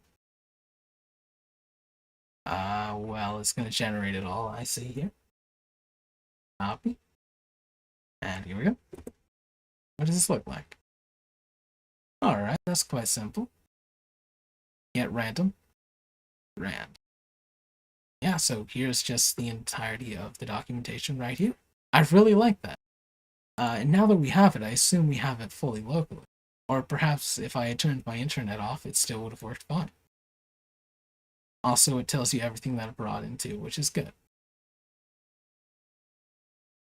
Wonder if it'll explain RNG. Yeah, we have quick start here. That is always useful. I quite like this. So there are 3 traits here, which we were talking about. Right, apologies. We can go through that, but it's not really useful. No. The second new line prints a secret number. This is useful while we're developing. Oh, apologies. I didn't finish what they had told us to do. And to do this, so apologies for that. I am a terrible person to follow along with. Which is kind of useful. Do it yourself, man. You have this. I believe in you. Next, we're adding 2 lines in the middle. Yeah, we've already done. The second new line prints a secret number. This is useful while we're developing, but we'll delete this later. It's not much of a game if it prints the answer as soon as it starts. Cargo run. Let's check this out. There's an error. Of course. Secret underscore. What? Yeah. See, I can't type. Fantastic.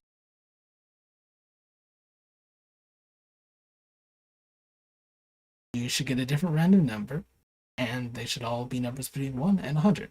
Great job. Now that we have user input and a random number, we can compare them. The step is shown on listing 2-4. Note that this code won't compile just yet, as we will explain later. Right. We want standard, comparison, ordering. What does this bring in?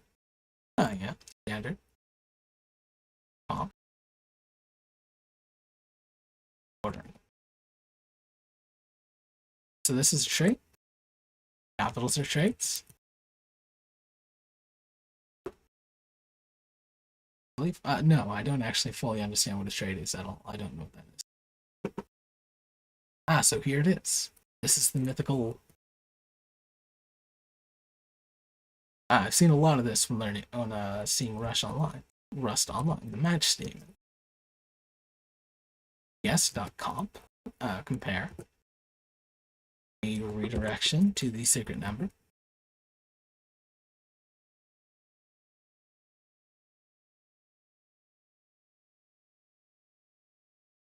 Ordering.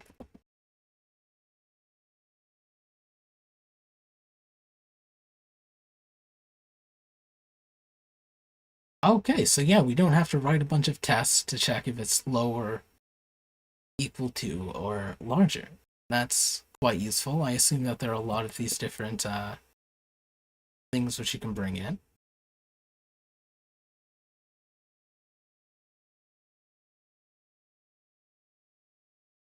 Greater.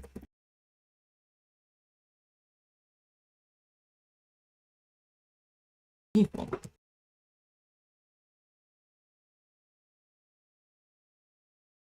Small. Medium. Or greater. Let's just call it big. Who doesn't love big? Well, that's very helpful. You win. Alright, okay. So this has shown some very cool stuff. Normally what we'd have is something like if secret number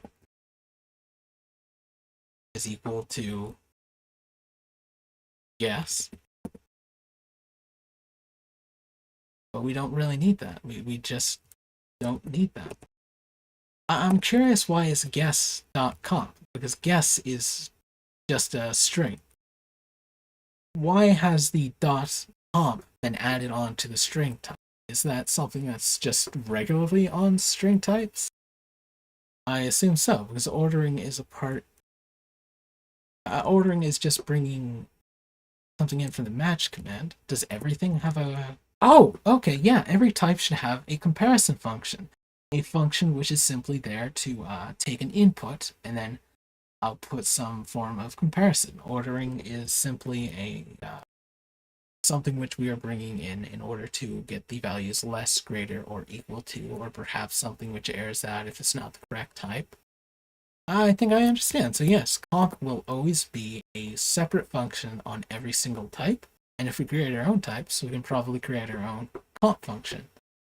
Okay, that's really quite cool. I like this. First, there's a whole book on Rust Rand Crate. Don't get too far into that. There's a book on the Rand Crate. That is... Thank you! Thank you so much, Eric J. More. I love this so much.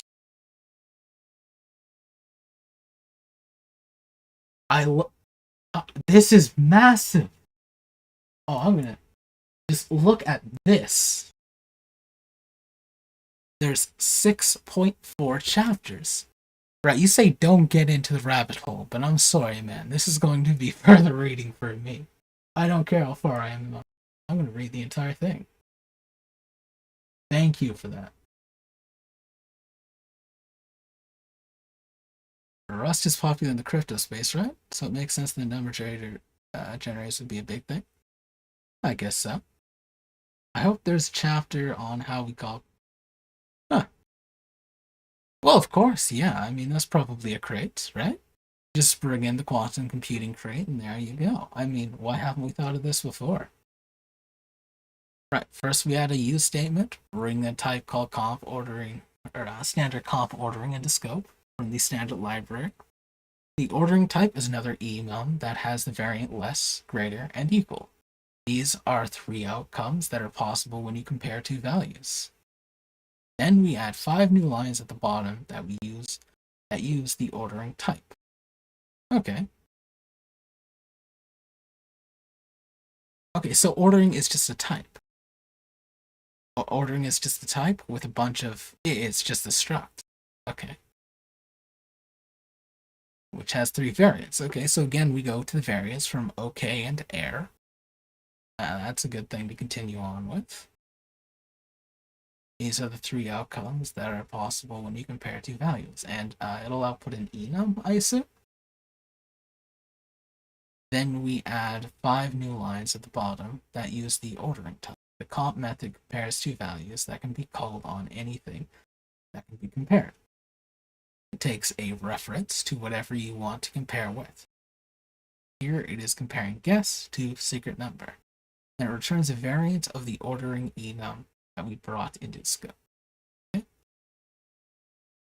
With the use statement, we use a match expression to decide what to do next based on which variant of ordering was returned from the call to comp, with the values in guess and secret number.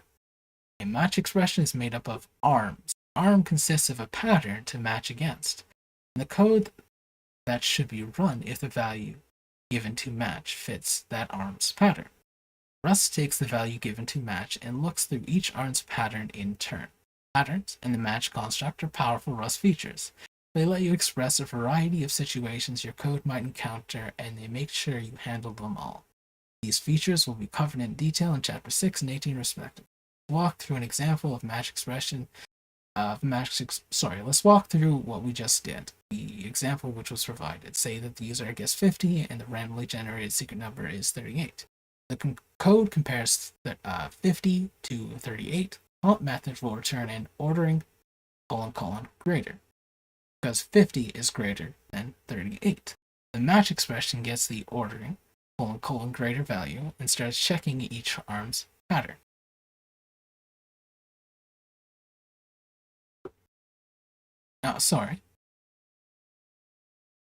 It looks at the arm's pattern, ordering : less, and sees that the value ordering : greater does not match ordering : less. So it's like a switch statement, but more complicated. So it ignores the code in that arm and moves to the next arm. The next arm's pattern is ordering : greater, which does match ordering : greater. The associated code in the arm will execute and print too big on the screen. The match expression ends after the first successful match, so it won't look for the last arm in this scenario.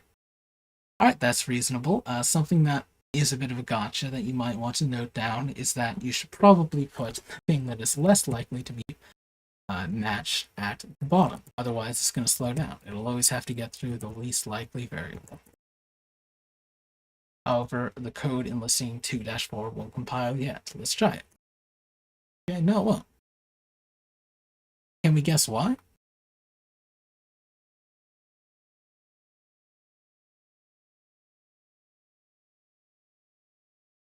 Oh, my lord. Well, because I'm an idiot, for one.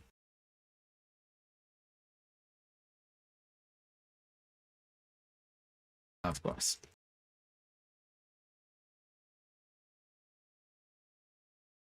But now that I fixed that, we have one error. Expected string found integer. Okay. So we're going to have to change guess into an integer, I assume? Or perhaps string into a... Yep, that's what it's stating here. It's saying that we should have found that it is the wrong type. Fantastic. So it can't do...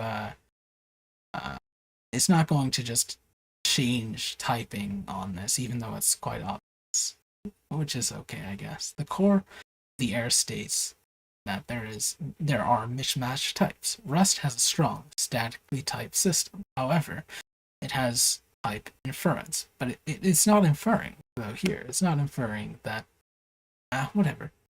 Rust was able to infer a guess should be a string and didn't match us, and didn't make us write the type. a number. The secret number, on the other hand, is a number type. A few of Rust numbers types can have values between 1 and 100. I32, a 32-bit number, U32, an unsigned 32-bit number. Apologies, that was terribly worded on my end. A few of Rust's number types can have a value between 1 and 100. I32, a 32-bit number, U32, an unsigned 32-bit number, I64, so on and so forth. Unless otherwise specified, Rust defaults to an I32, which is the type of secret number. Unless you add type information elsewhere that would cause Rust to infer a different numerical type.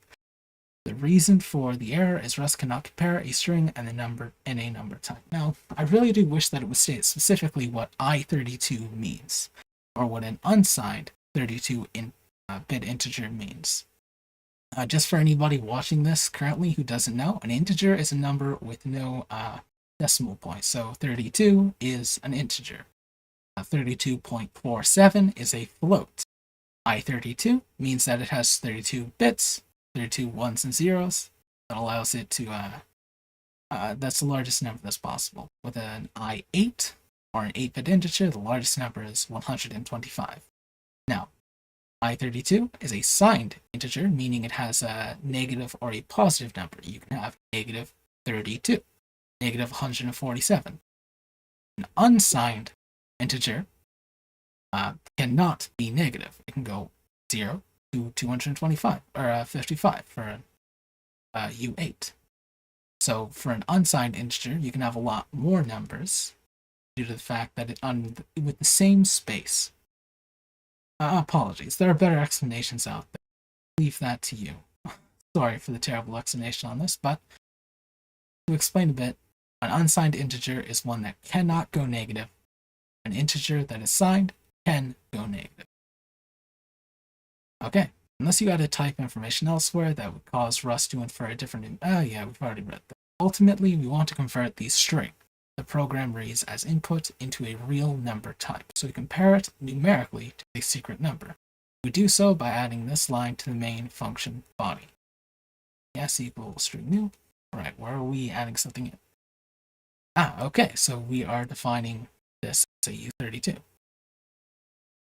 Right, so we are just making it, what is the word? Yeah, we're trying to make it infer as a U32. Okay, that's really quite easy.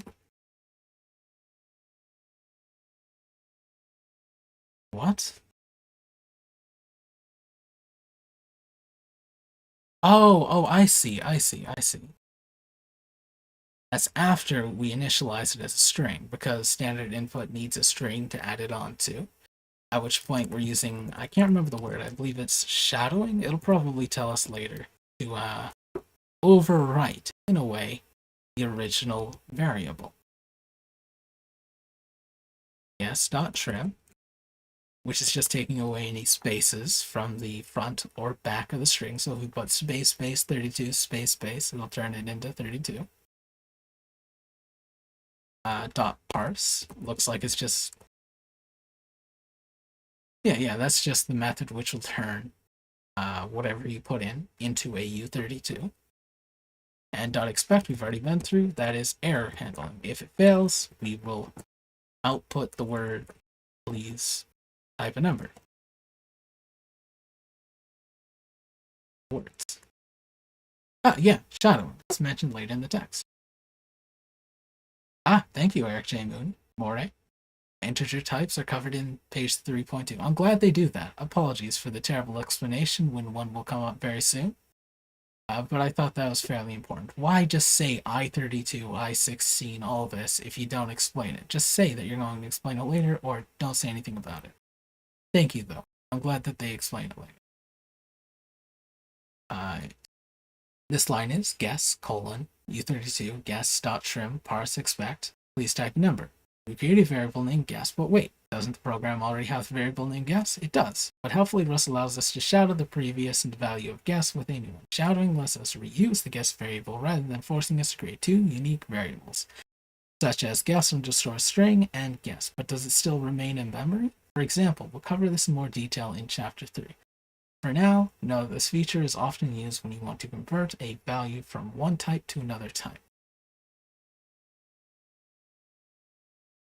Would be a good opportunity to add a footnote to the appendix for the next edition of the book. Yeah, if one of you wants to do that, I'd heavily suggest you do. All right, where were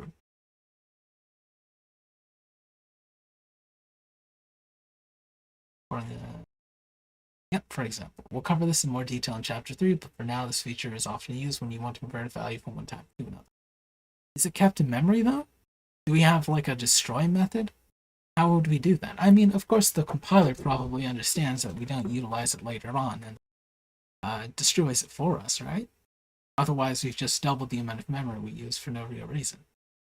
We bind this new variable to the expression guess trim parse. The guess in the expression refers to the original guess variable that contained the input as a string. Okay, yep. So it's not initialized until after this runs. That's good. The trim method on screen will eliminate any white space, which we must do in order to compare the string to U32, which can only contain numerical data. The user must press enter to satisfy a read line and input their guess, which adds a new line character to the string. For example, if the user types 5 and presses enter, guess will look like this: 5/n. New line. E/n represents a new line. On Windows, pressing enter results in a carriage return and a new line. /r/n, because Windows just wants to do things in the worst way possible.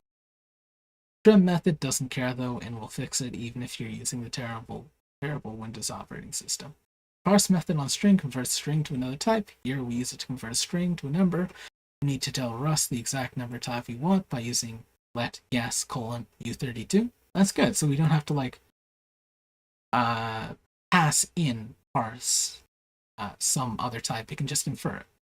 That's really good to see. The U32 here is an unsigned 32-bit integer. It's a good default choice for a small positive number. You'll learn more about other number types in Chapter 3, though honestly I think that in this specific situation a U8 would work best. Additionally, the U32 annotation in this example program and the comparison with secret number means that Rust will infer the secret number should be a U32 as well. Googled shadowing memory leak. Got this? Well, that wouldn't really be a memory leak, would it?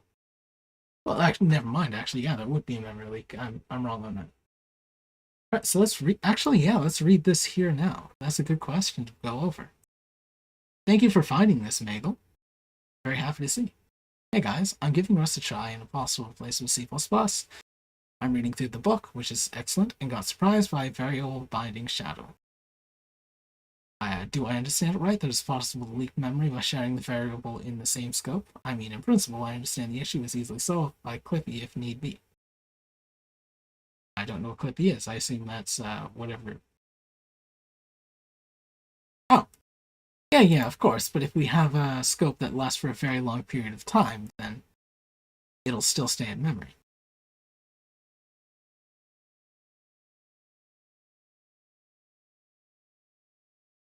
Okay, so you can't utilize it, but it's not destroyed. So I guess I am correct about that.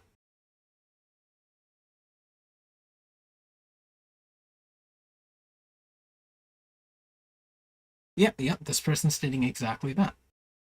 Just hang around until the end of that long list scope. You can use drop before shadowing if you know this is an issue. Or, yeah, okay.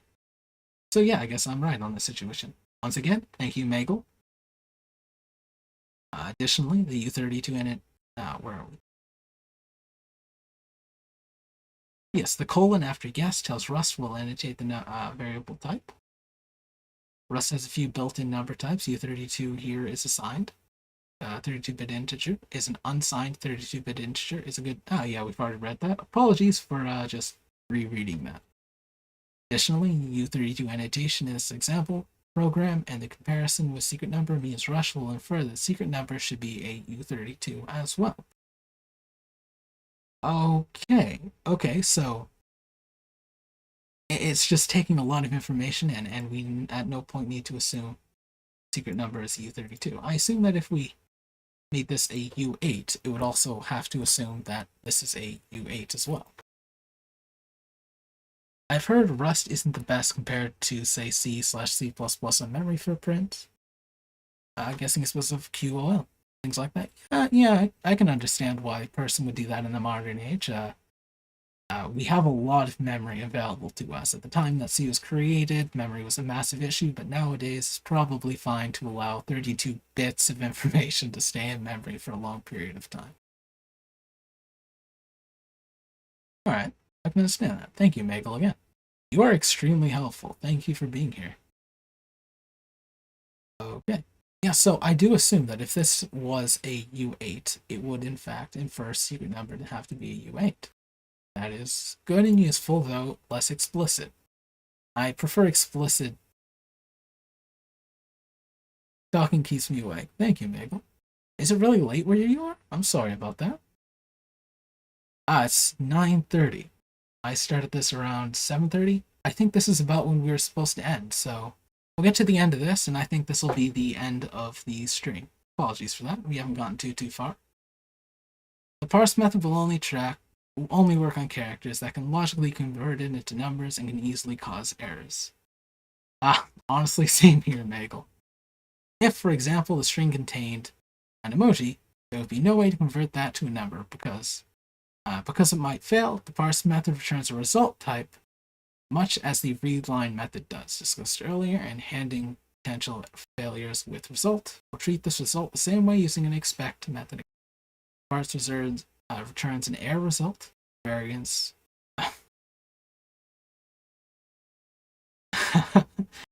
Oolong tea before the stream. Isn't that supposed to make you tired?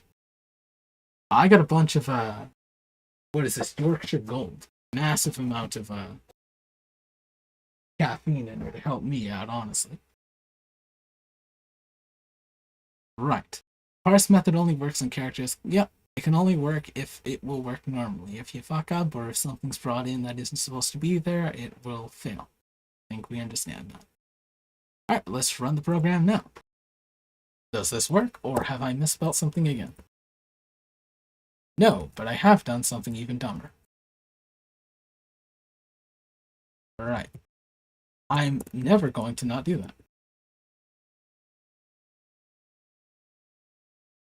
Okay, what's my guess? Let's go 66. Wow, what a shock, I won. 1, small.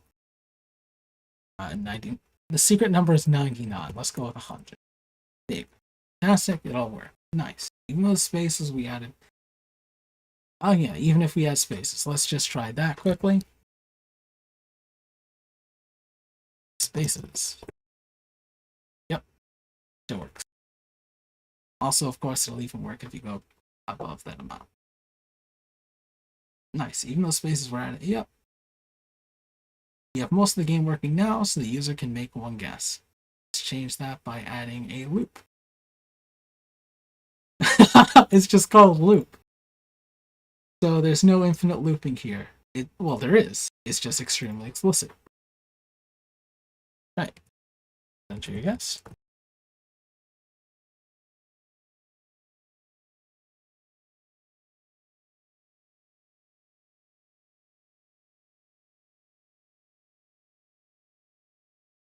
That should work. As you can see, we moved everything from the guess input prompt onward into a loop. Be sure to indent the lines inside the loop, another 4 spaces each, and run the program again. The program will last for another guess forever, which actually introduces a new problem. It doesn't seem like the user can quit. Okay, I assume that this is just supposed to be a function, and the you win can probably just return afterwards, right?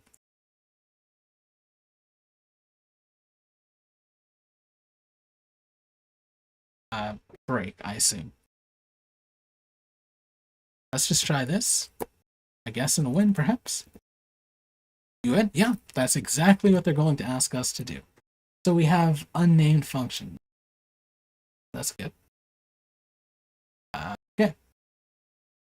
The user could always interrupt the program by using the keyboard shortcut Control-C, but there's another way to escape this insatiable monster. I love this. I love this. As mentioned in the parse discussion in comparing the guess and the secret number. If the user enters a non-number answer, the program will crash. We can take advantage of that to allow the user to quit, as shown here. No, don't do this. Don't do this to me. Oh, typing quit will quit the game, but as you'll notice, so will entering any other non-number. This is suboptimal, to say the least. We want the game to also stop when the correct number is guessed. Quitting after a correct guess. Let's quit the program. Let's program the game to quit when the user wins by entering a break statement. Yep. So just this. That's fairly easy. Just print line and then break. Yes. And the break line after you win makes the program exit. Yeah, I think we can understand that quite good. Further refine the game's behavior rather than crashing the program when the user inputs a non-number. Let's make the game ignore not numbers so the user can continue guessing. We can do that by altering the line where guess is converted from a string to a U32 as shown. Where is that? Yep, we are just taking out the expect. Yeah, so we just remove error handling. Fantastic, I like that. Yeah, just throw the error in the bin.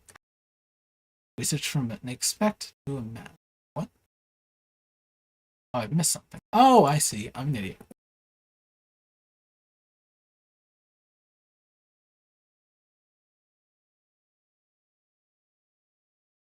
Okay, yeah. So match. Here's explicit return. Here is explicit return.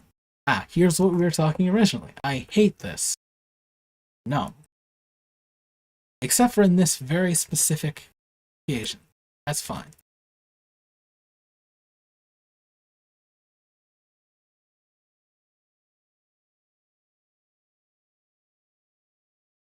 Continue. Right, in this occasion, I kind of like it. Because we have a function right here. Really, this is just function without telling you it's a one-line function. JavaScript has the same thing. That's quite useful. But we just return none at the end of it. That's kind of good. I do like it for that, but anything else, I think that it's outright rubbish. We switch from an expect call to a match expression to move the crash from an error to error handling. Remember that the parse returns a result type, and result is an enum that has the variant OK and error. We're assuming a match expression here, as we did with the ordering result of the column. If parse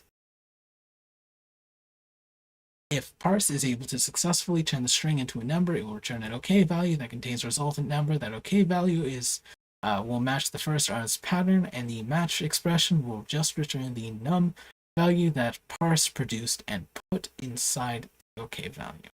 That number will end up right where we want it in the new guess variable we're creating.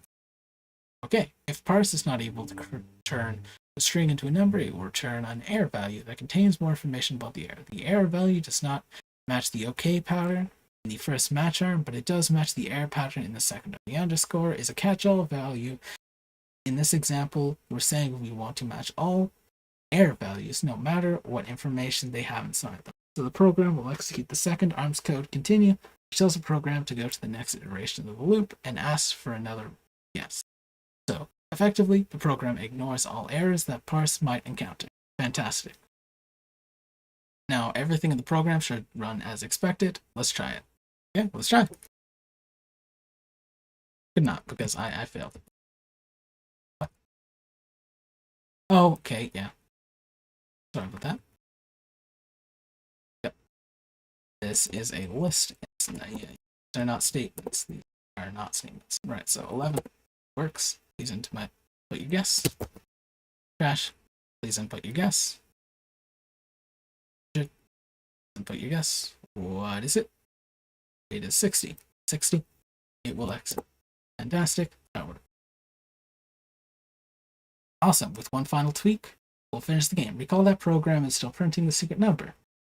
Once the game, right, remove it.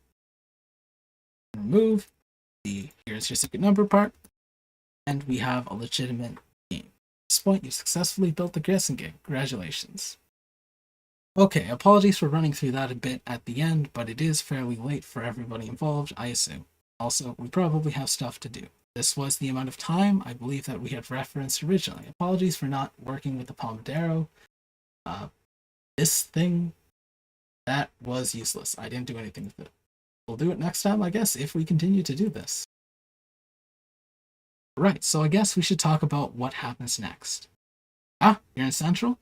I'm on AST. It's currently 9:30, and I got work in the morning at like 6. Or, why'd I say 6? It's about 9. Thank you, Magel. Very happy to have all of you here. All 6 of you originally, and now I guess there are exactly 5. Wow, we only lost 1 guy. Thank you for being in here, Eric, as well. Actually, I do, yes. I believe so. That's a good question.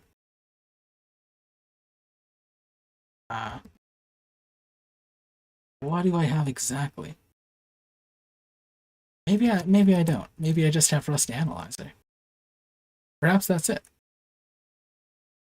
Yeah, I think I don't really have any Rust-specific plugins, just running Rust Analyzer right now. I don't really have that will of an LSP built up.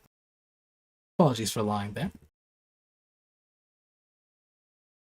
Yeah, that and DAP is all.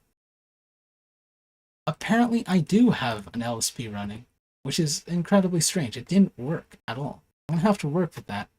I don't understand why it didn't work. Perhaps I don't have Rust Analyzer? Do I not have Rust Analyzer?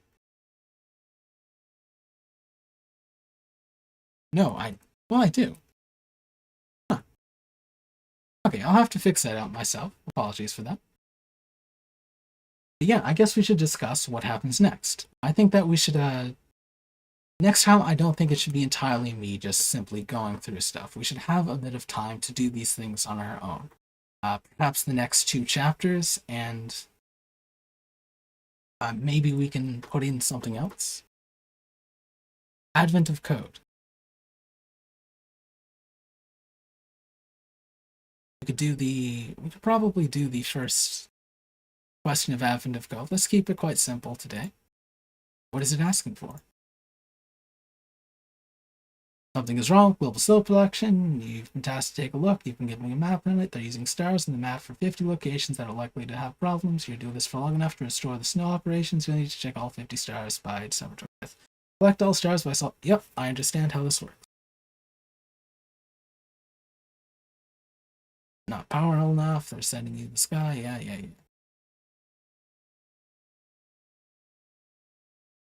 Well, my point is that, A, we need to start reading the book and understanding the book, but then we need to start implementing. Perhaps today we don't use Advent of code, that makes sense.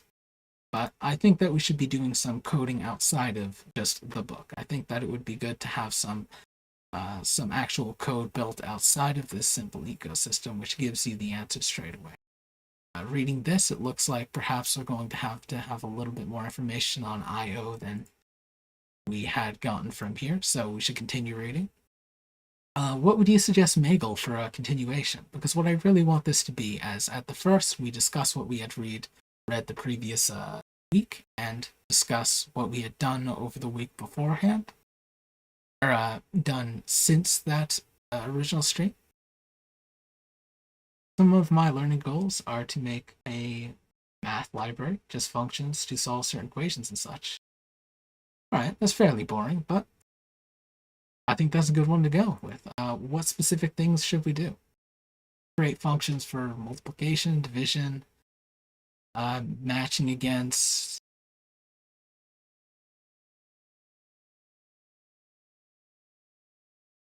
Will we be discussing this on Lemmy, or how is the org going to be? Yes, so. That is a really good question. I'm not entirely certain. Right, so what we had discussed beforehand is to have a post that was set up for the discussion. We go over what we had learned today. We go through and say, hey, we went up to programming a guessing game, which I guess is chapter 2. We read chapter 1 and chapter 2. Also, we had this separate thing, which we will be doing in the week between. The post will be there to discuss what we had previously learned. I encourage everybody to go in and just state what they had learned, even if somebody else has already posted it, and talk about their progress on whatever task that we're trying to accomplish.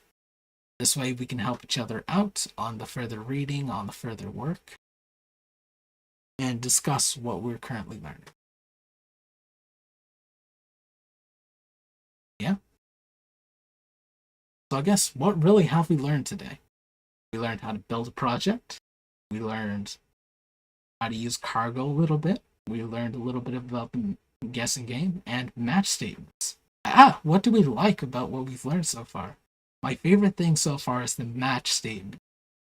You don't really have to write a lot of logic that you write continually again and again and again. The comparison of ordering is something that you've probably written 1,000 times before, but it's just right here, brought in via a crate.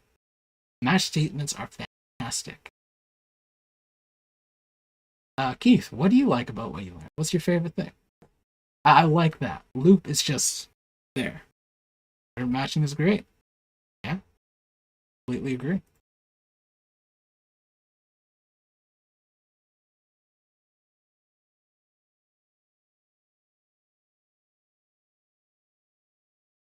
Quadratic equation solver.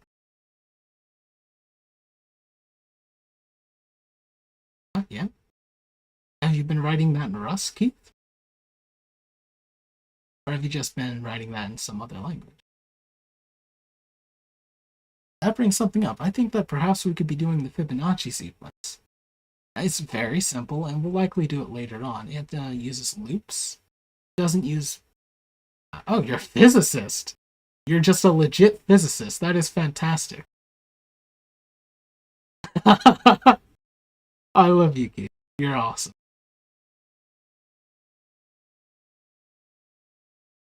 But yeah, quadratics are a bit above the section.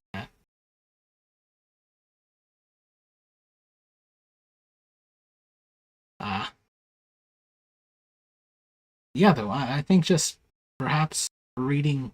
Yeah, honestly, this is probably quite boring to go through on stream. Common programming concepts. I believe that we should go over the common programming concepts on our own, discuss it in the Lemmy, what we're learning, the things we like about it, the things we don't like about it, the things that are confusing us. And the end product could probably just be a Fibonacci sequence. Fairly simple thing to be. Or somebody else could suggest something in the Lemmy. Other than that, I don't think there's much else to talk about right now. Are you all good? How does Rust handle non-exhaustive pattern matching? I have no idea. That's a good question. Oh, I assume that there's a default, right?